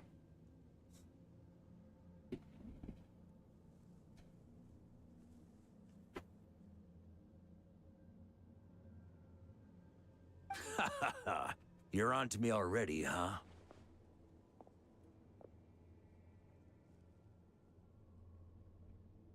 Andreas's question, Boreas's answer, the means to bear a soul. I knew it all 500 years ago.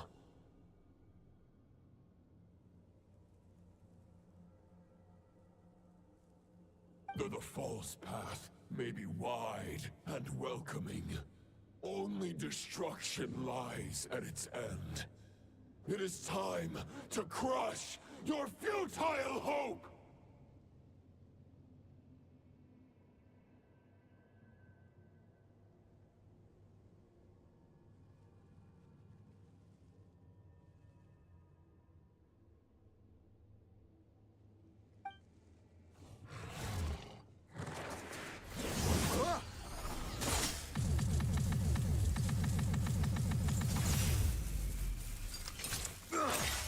It's over.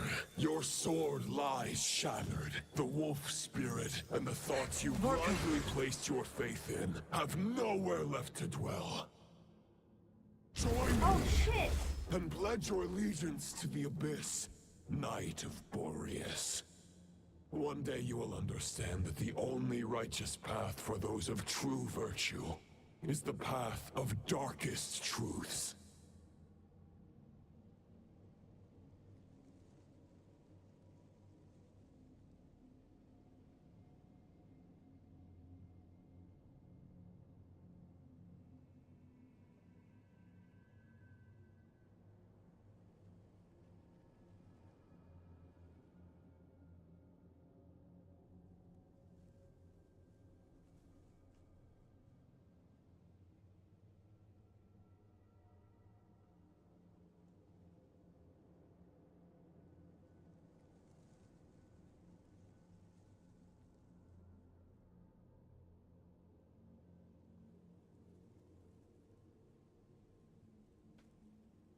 Dear God. Roland, no!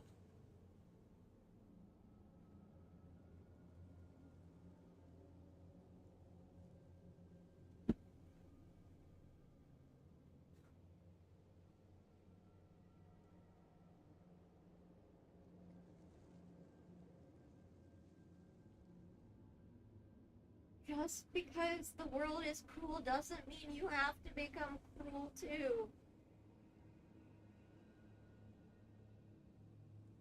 For the next part, it's over to you. Oh, this was part of his plan. Outlander who caught the wind. Oh, shit. Oh, shit.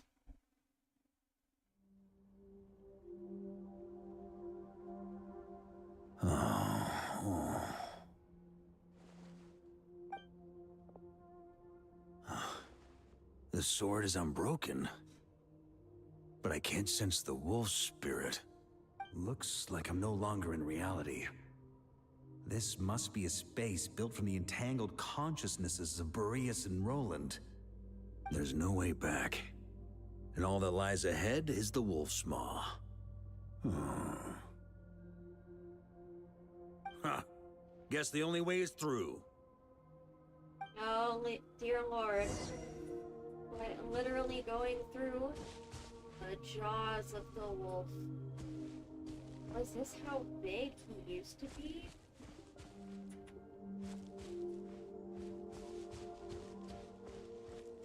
Huh?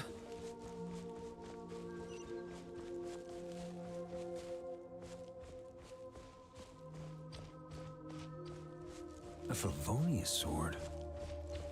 Who left this here?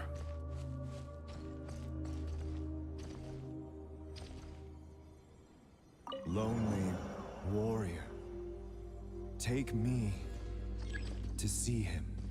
Rostam!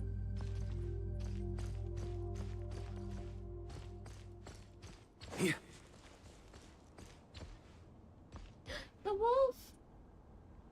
From the little overworld thing.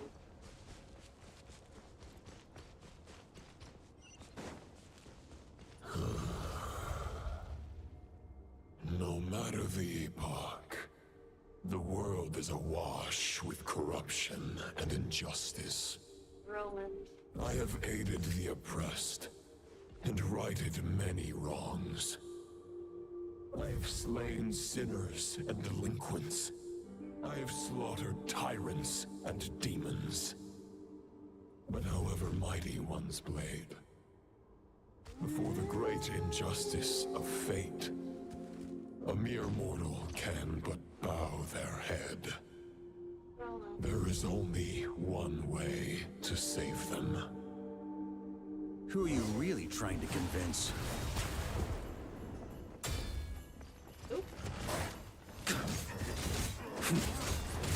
Stormwind!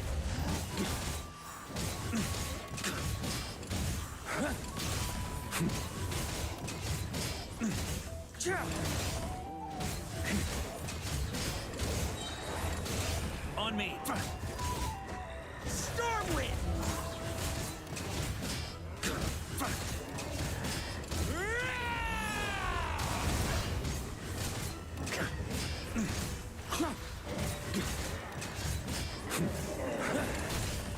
Stormwind!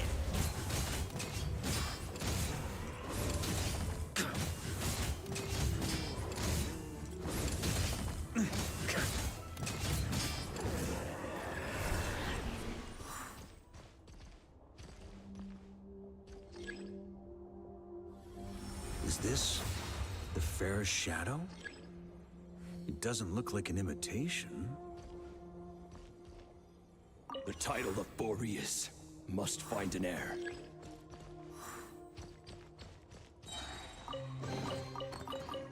Rostam and Ravenwood. Try to keep up!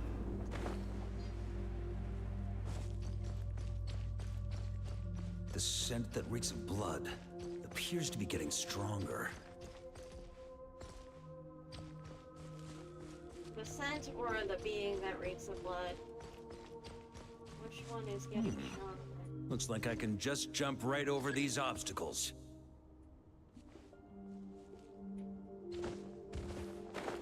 Oh. Oh no. See?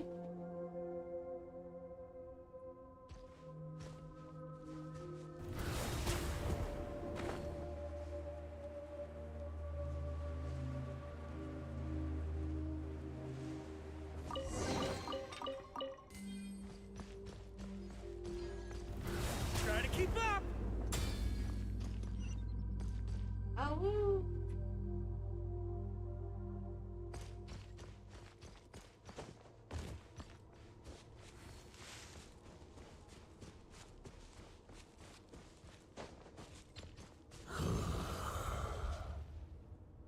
No matter the epoch, the world is awash with corruption and injustice.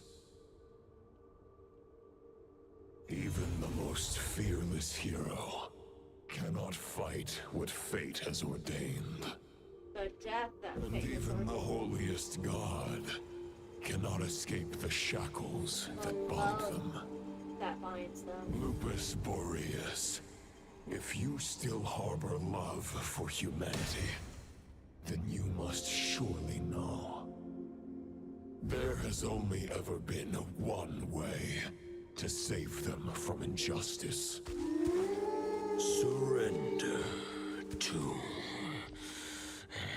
the abyss. Malicious lies! Did not mean to go that way. Boreas sweeping in!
gravestone.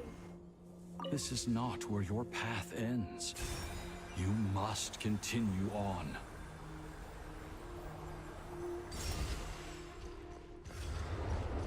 This wind feels less than welcoming. I'd better take shelter.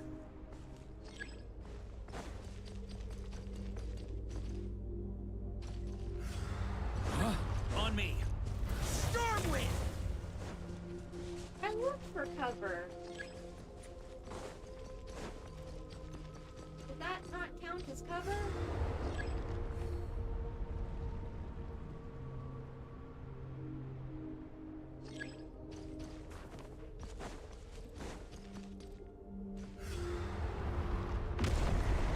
Oh.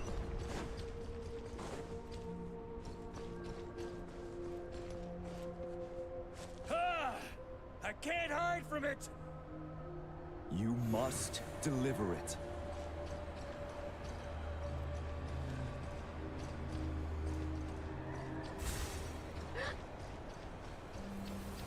Your path cannot end here.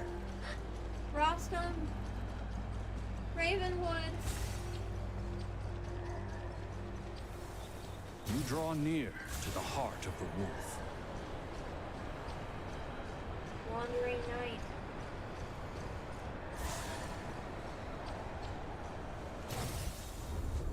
Even if you had an army of 10,000 men, in the end, you must face this fight alone. Lonely warrior. Step forward. Oh, but I'm not alone. I've got all the Mondstadt with me.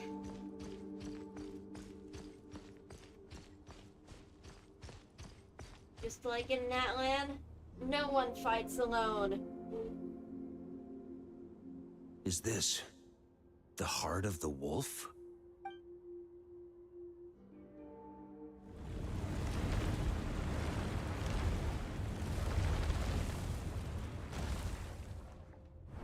There you are, Rostam.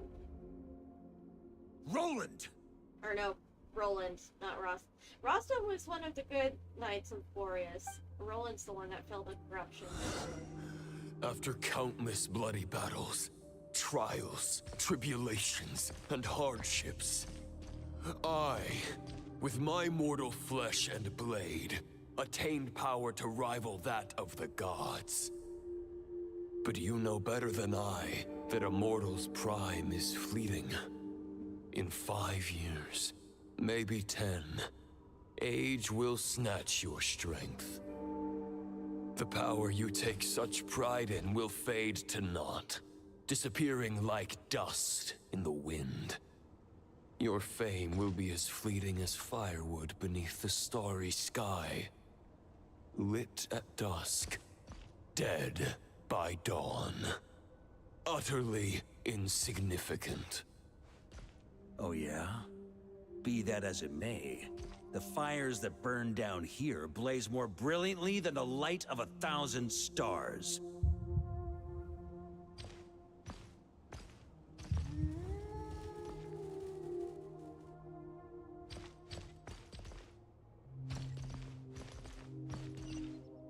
They blaze for but a moment.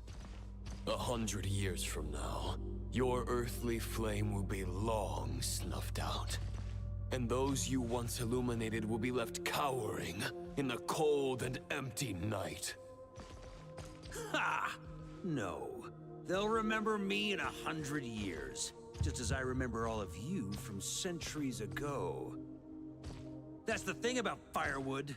From the embers of a dying flame, a new fire arises, burning bigger and brighter than ever before.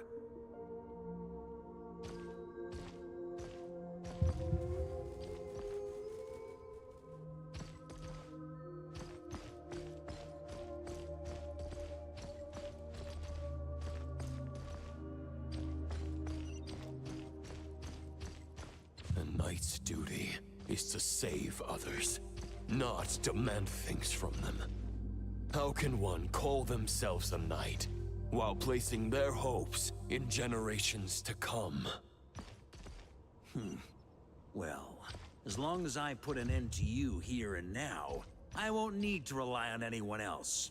Now, show yourself, Roland! Put an end to me? Your body and mind are already at the limit of what they can bear. It is only a matter of time before they yield and crumble. But if this is your final request...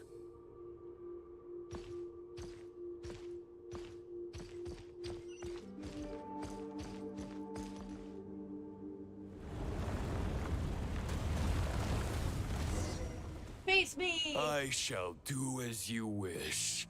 Knight of Boreas. Huh. You're not quite how I imagined you. You don't seem half as crazed as the memories contained in the wolf spirit. Not once have I strayed from the righteous path. But when I look at you, I do not see a hero capable of slaying dragons. Just a lost soul who has wandered far too long. A shadow of the knight you once were. Oh, really now? Big talk. I guess we have that much in common. Neither of us are at our peak.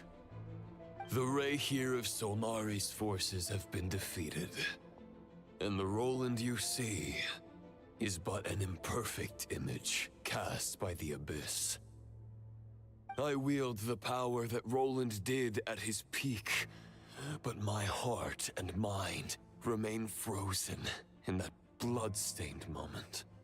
Therefore, I, in my current form, am flawed. A knight cannot bear their own stagnation. After redeeming you from injustice and guiding your surrender to the Abyss, I shall rectify myself and continue to follow the knightly path. Huh. The world out there can bear no more of your torment. Your obsession, clearly, remains exactly as I had imagined.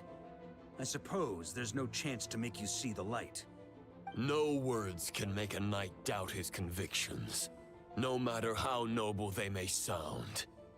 Neither of us will sway the other, but you have long known this truth. Otherwise, why would you pin all your hopes on Boreas' single thought? But now the blade that once housed the wolf spirit has been shattered, and all you hold is a phantom that bears its form. You no longer have the means to change the situation, and no one will come to your rescue. This place shall be your graveyard, lonely warrior. Huh. Maybe you're partly right. But I think I might just have a shot at a rescue. What do you mean? You miscalculated, Roland. There's only one person's mind I need to change, and it isn't yours. Forgetting where we are? This is the heart of Andrias, god of the North Wind.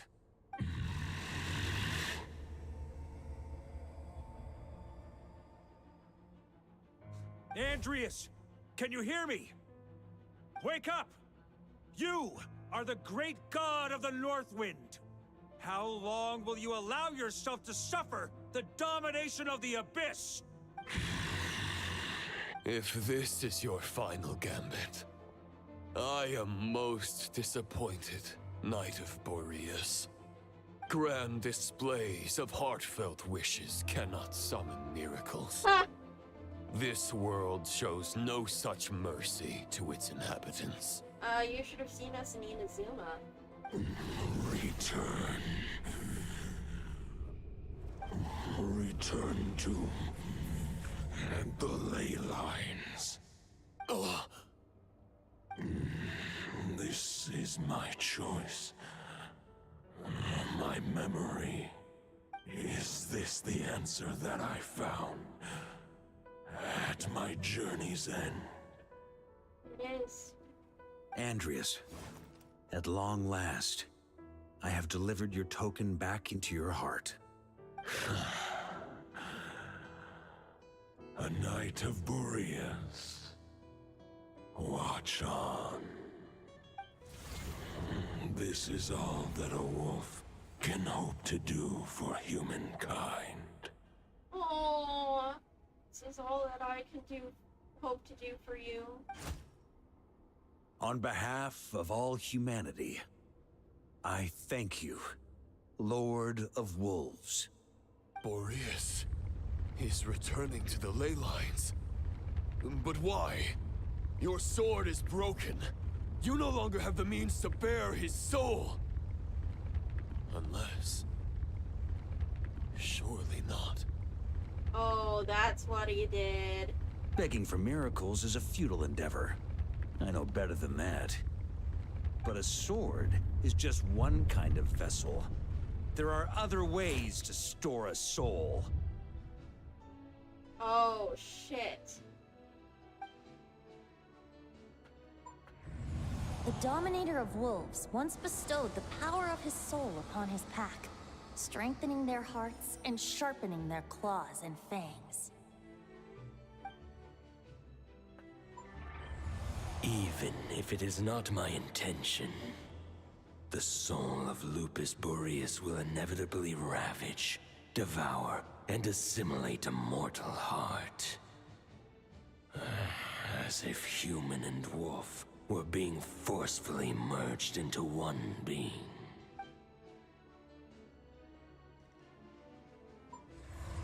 If a mortal heart is to bear the soul of a god, this is a path that cannot be retraced.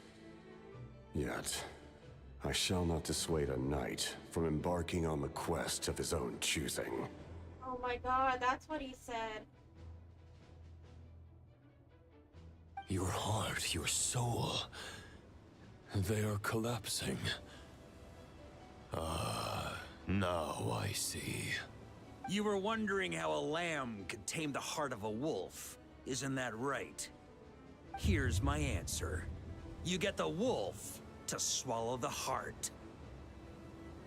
The wolf spirit within the sword was merely a decoy.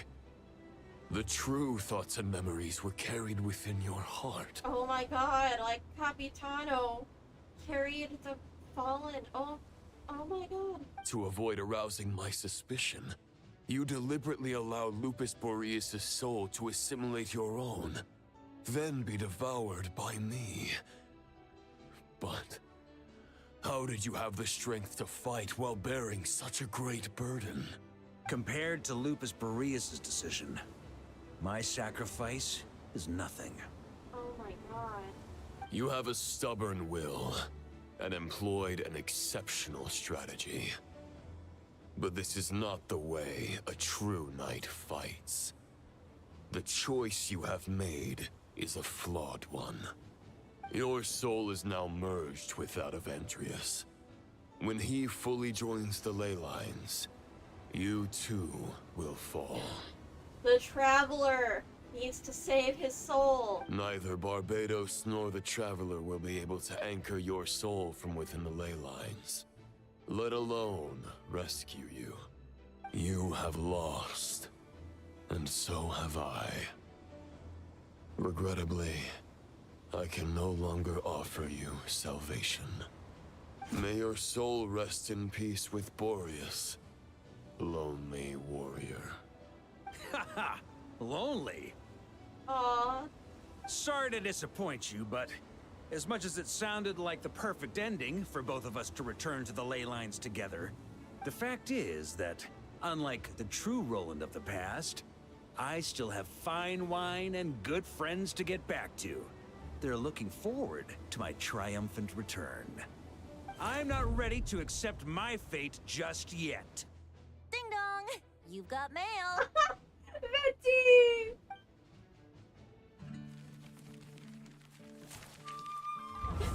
Oh, the letters!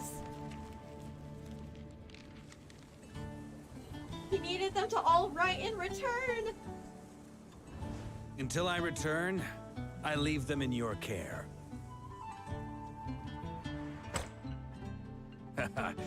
The Knights of Favonius will always welcome you.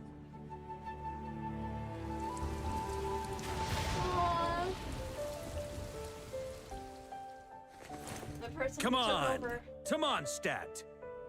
The people who felt scorned. Dear Grandmaster. The children he adopted. To VARKA. To VARKA. Family. Little pig call. Oh my god!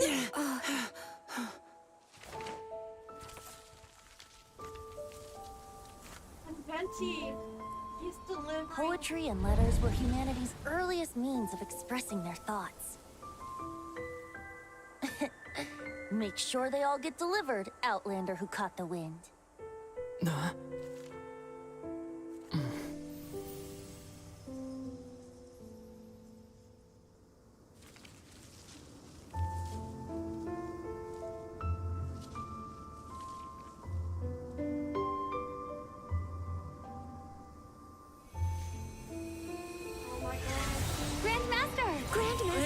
Grandmaster. Master. VARKA. VARKA. Go VARKA! He's the right to us! For VARKA.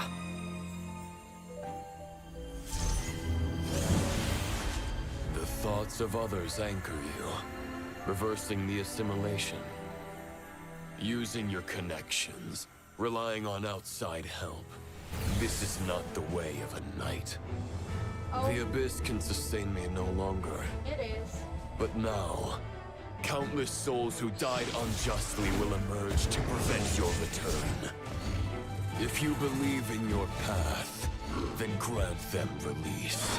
Carve your way out through bloodshed.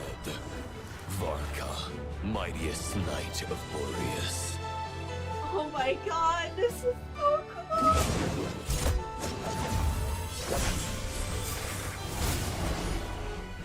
This is how it ends. Throw the plan out of the window. Fight my way to victory.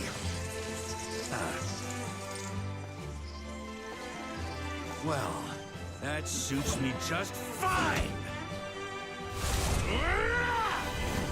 Oh, that is so cool. The knight is always true to their word.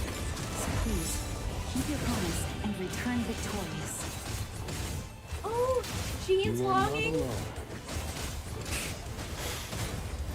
Right back at you, VARKA. Wee-woo. I can't fall here!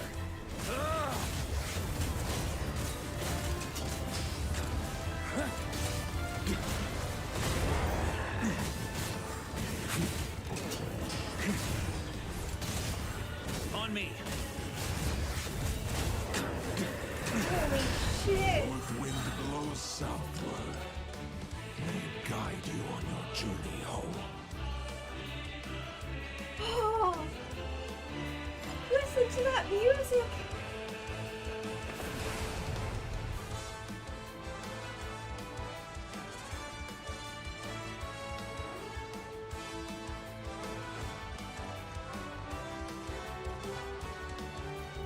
Try to keep up! Leave it all to me. Oh fuck.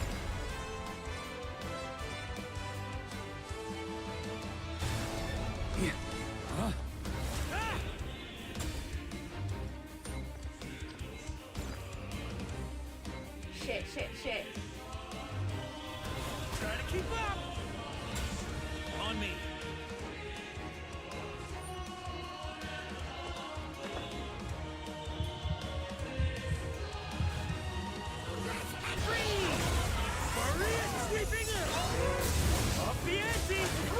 There's an ice-cold drink with your name on it. Ready when you are. Don't go dying in a place like this, VARKA.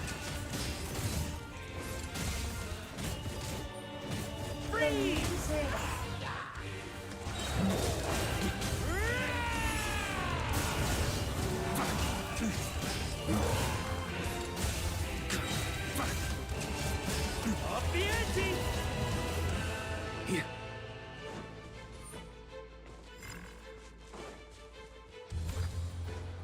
On me! Ah!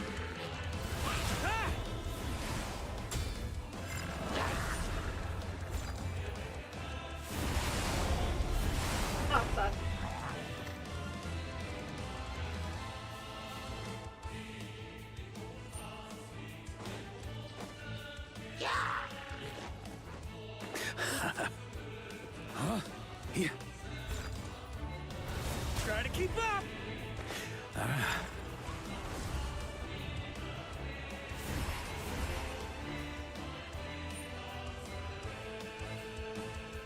On me.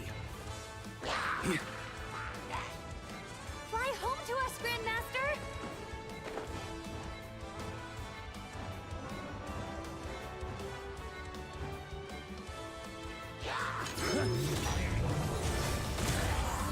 Spread your wings and soar toward a new dawn. Fate's chosen replica.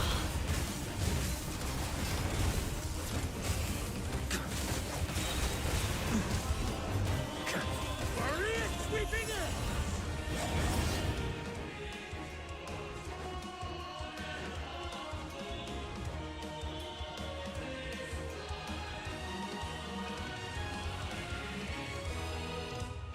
One final battle!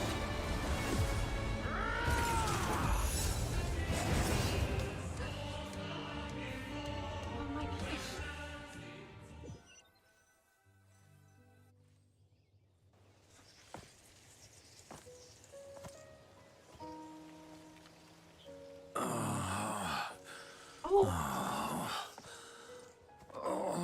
Varka, you better not fall here. You're so close. Keep holding on. Walk forward and do not look back.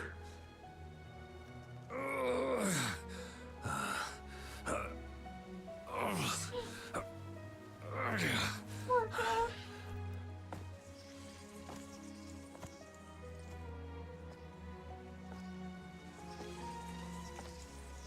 Varka, now I know the meaning of my name. Razor. After the lengths you've made everyone go for you, you'd better make sure to thank us all properly when you get back. Aww.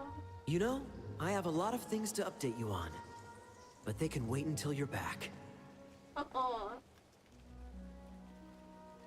I have no intention of returning to the Knights of Favonius. But I trust you will find a way to manage on your own. See you, Lou. Jean.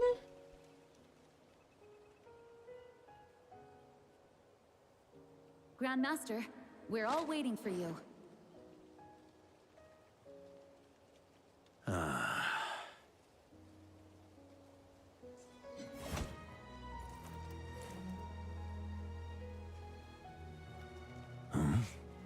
Oh. Swords. I'm not doing too bad a job as Grandmaster, am I? I think you're doing amazing. I'll take that silence as your approval.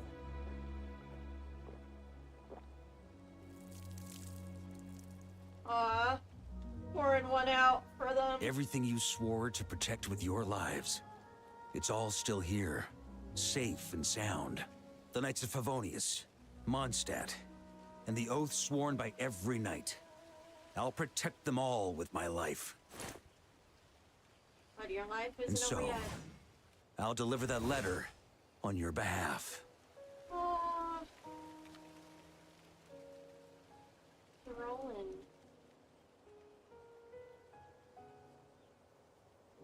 Oh my god, that's a sword.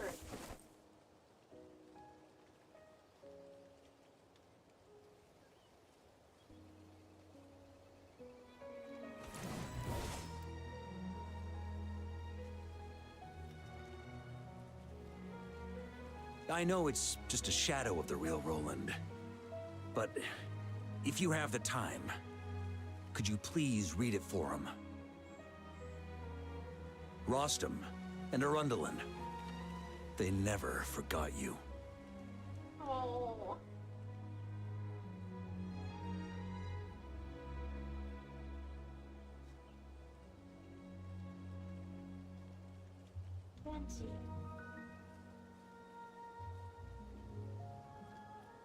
Phew.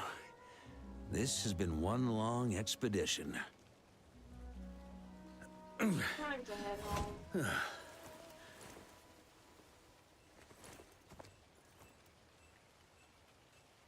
From here on out, I think I'll let the wind lead.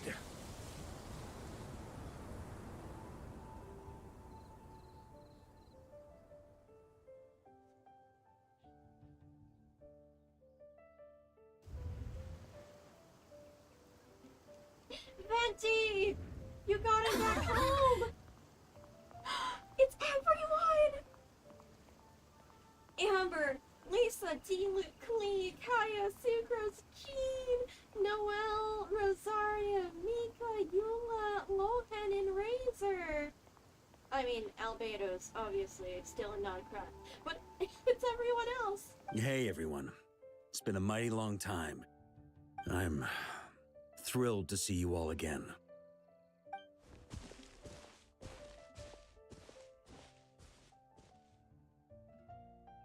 Welcome back, Grandmaster. Oh. Yeah. I'm home. He's finally home.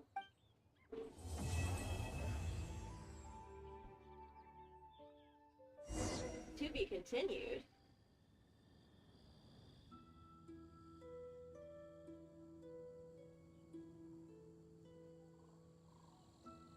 VARKA.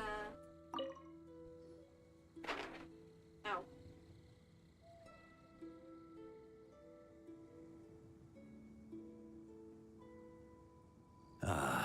It's been a while since I felt this wind on my face. Just how I remember. So, is there anything you'd like to talk about? Now's your chance before I get dragged off to the office. About your plan. His sword was just a decoy. I carried his soul in my own heart. That was the plan I was most certain would work. The second half, though, using everyone's thoughts to guide me back out of the ley lines, I wasn't too sure that would work out. Yeah, that was so risky. All jokes aside, what would you have done if the Traveler hadn't been able to separate the wolf spirit from Roland's influence? Initially, I was planning to have Barbados carry out that step. But when I approached him about it, he said there was a much more suitable candidate. The Outlander who caught the wind. Turns out our trust was not misplaced. Thank you. Aww, I'm so glad that I could. But what if I'd failed? Then, I guess we'd have had to get Barbados to send a wind to blow me back home. But it would have come at a heavy price. And with no guarantee of success. Besides, I'd rather not have him expend that kind of power. How steep a price are we talking? It's a good question. A glass of the finest dandelion wine, perhaps? No doubt I'd have to pay for it with a secret stash of cash in my office. Now's not the time for jokes, VARKA. You're dreaming if you think it would have come that cheap. It's been a while since I felt this wind on my... Well, with the shadow of Roland vanquished, the Wild Hunt won't be able to consolidate their forces for the foreseeable future. Unless there's yet another villain lying in the ley lines. Even then.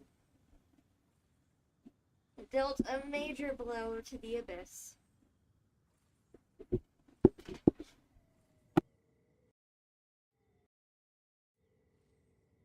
You did it! And you lived to tell the tale. A few knights will remain on rotation at the Nodcry stronghold, but everyone else will be sent home in waves. Albedo and Duran will come back with the first wave, so you should have the chance to see them again soon. Aw, yay! Albedo and Duran! It's been a while since I felt this wind on my face. Just how I remember. So, my future. You may already have learned of this from Barbados or the Hexen Circle, but I glimpsed a reflection of the future in Barbarloth's scryglass. You saw the abyssal calamity in the north, right? Correct. Although, as things stand now, I believe we may have changed the course of the future, thanks in no small part to you. Still, after I've tied up some loose ends with the Knights of Favonius, I'll need to make another trip back north. There's still a lot of work to be done at the Notcry stronghold. Yep. Besides, the first group of knights who volunteered to stay there have yet to be relieved of their duty. How could I simply abandon them? Ah, how noble. But be honest, your main Hold up, I accidentally cut Paimon off. Ah, how noble. But be honest, your main reason for going back to Notcry is so you can dump all your work here on Jean again, isn't it? That face! Oh my god. Need a reaction emote of that. Just like smug, this smug little face.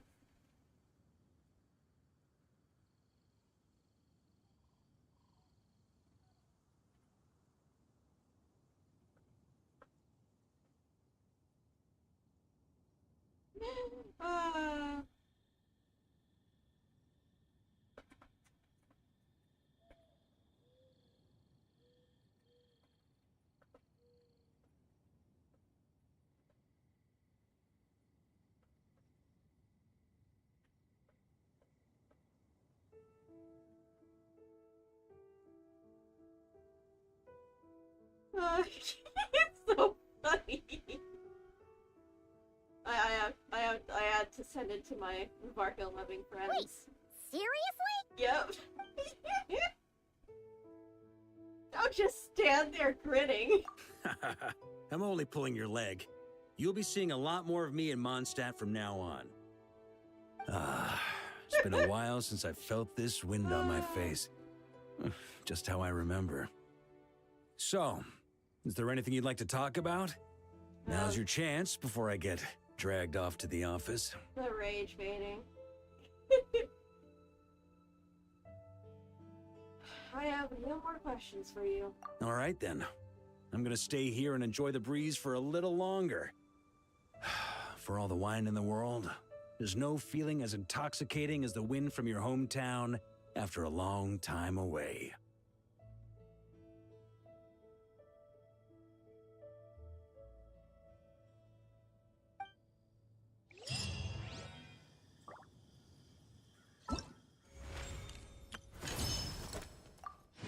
That was beautiful.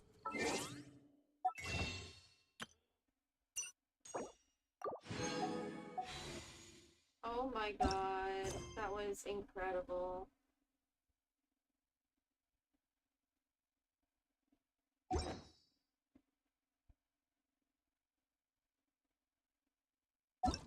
are we getting the other event stuff?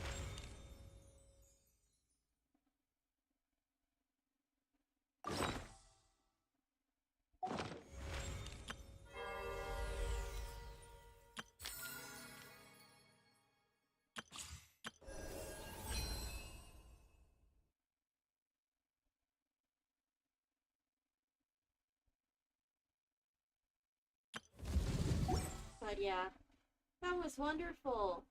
Oh my gosh. Surprised we didn't get a huge-ass boss battle against an evil Andreas, though.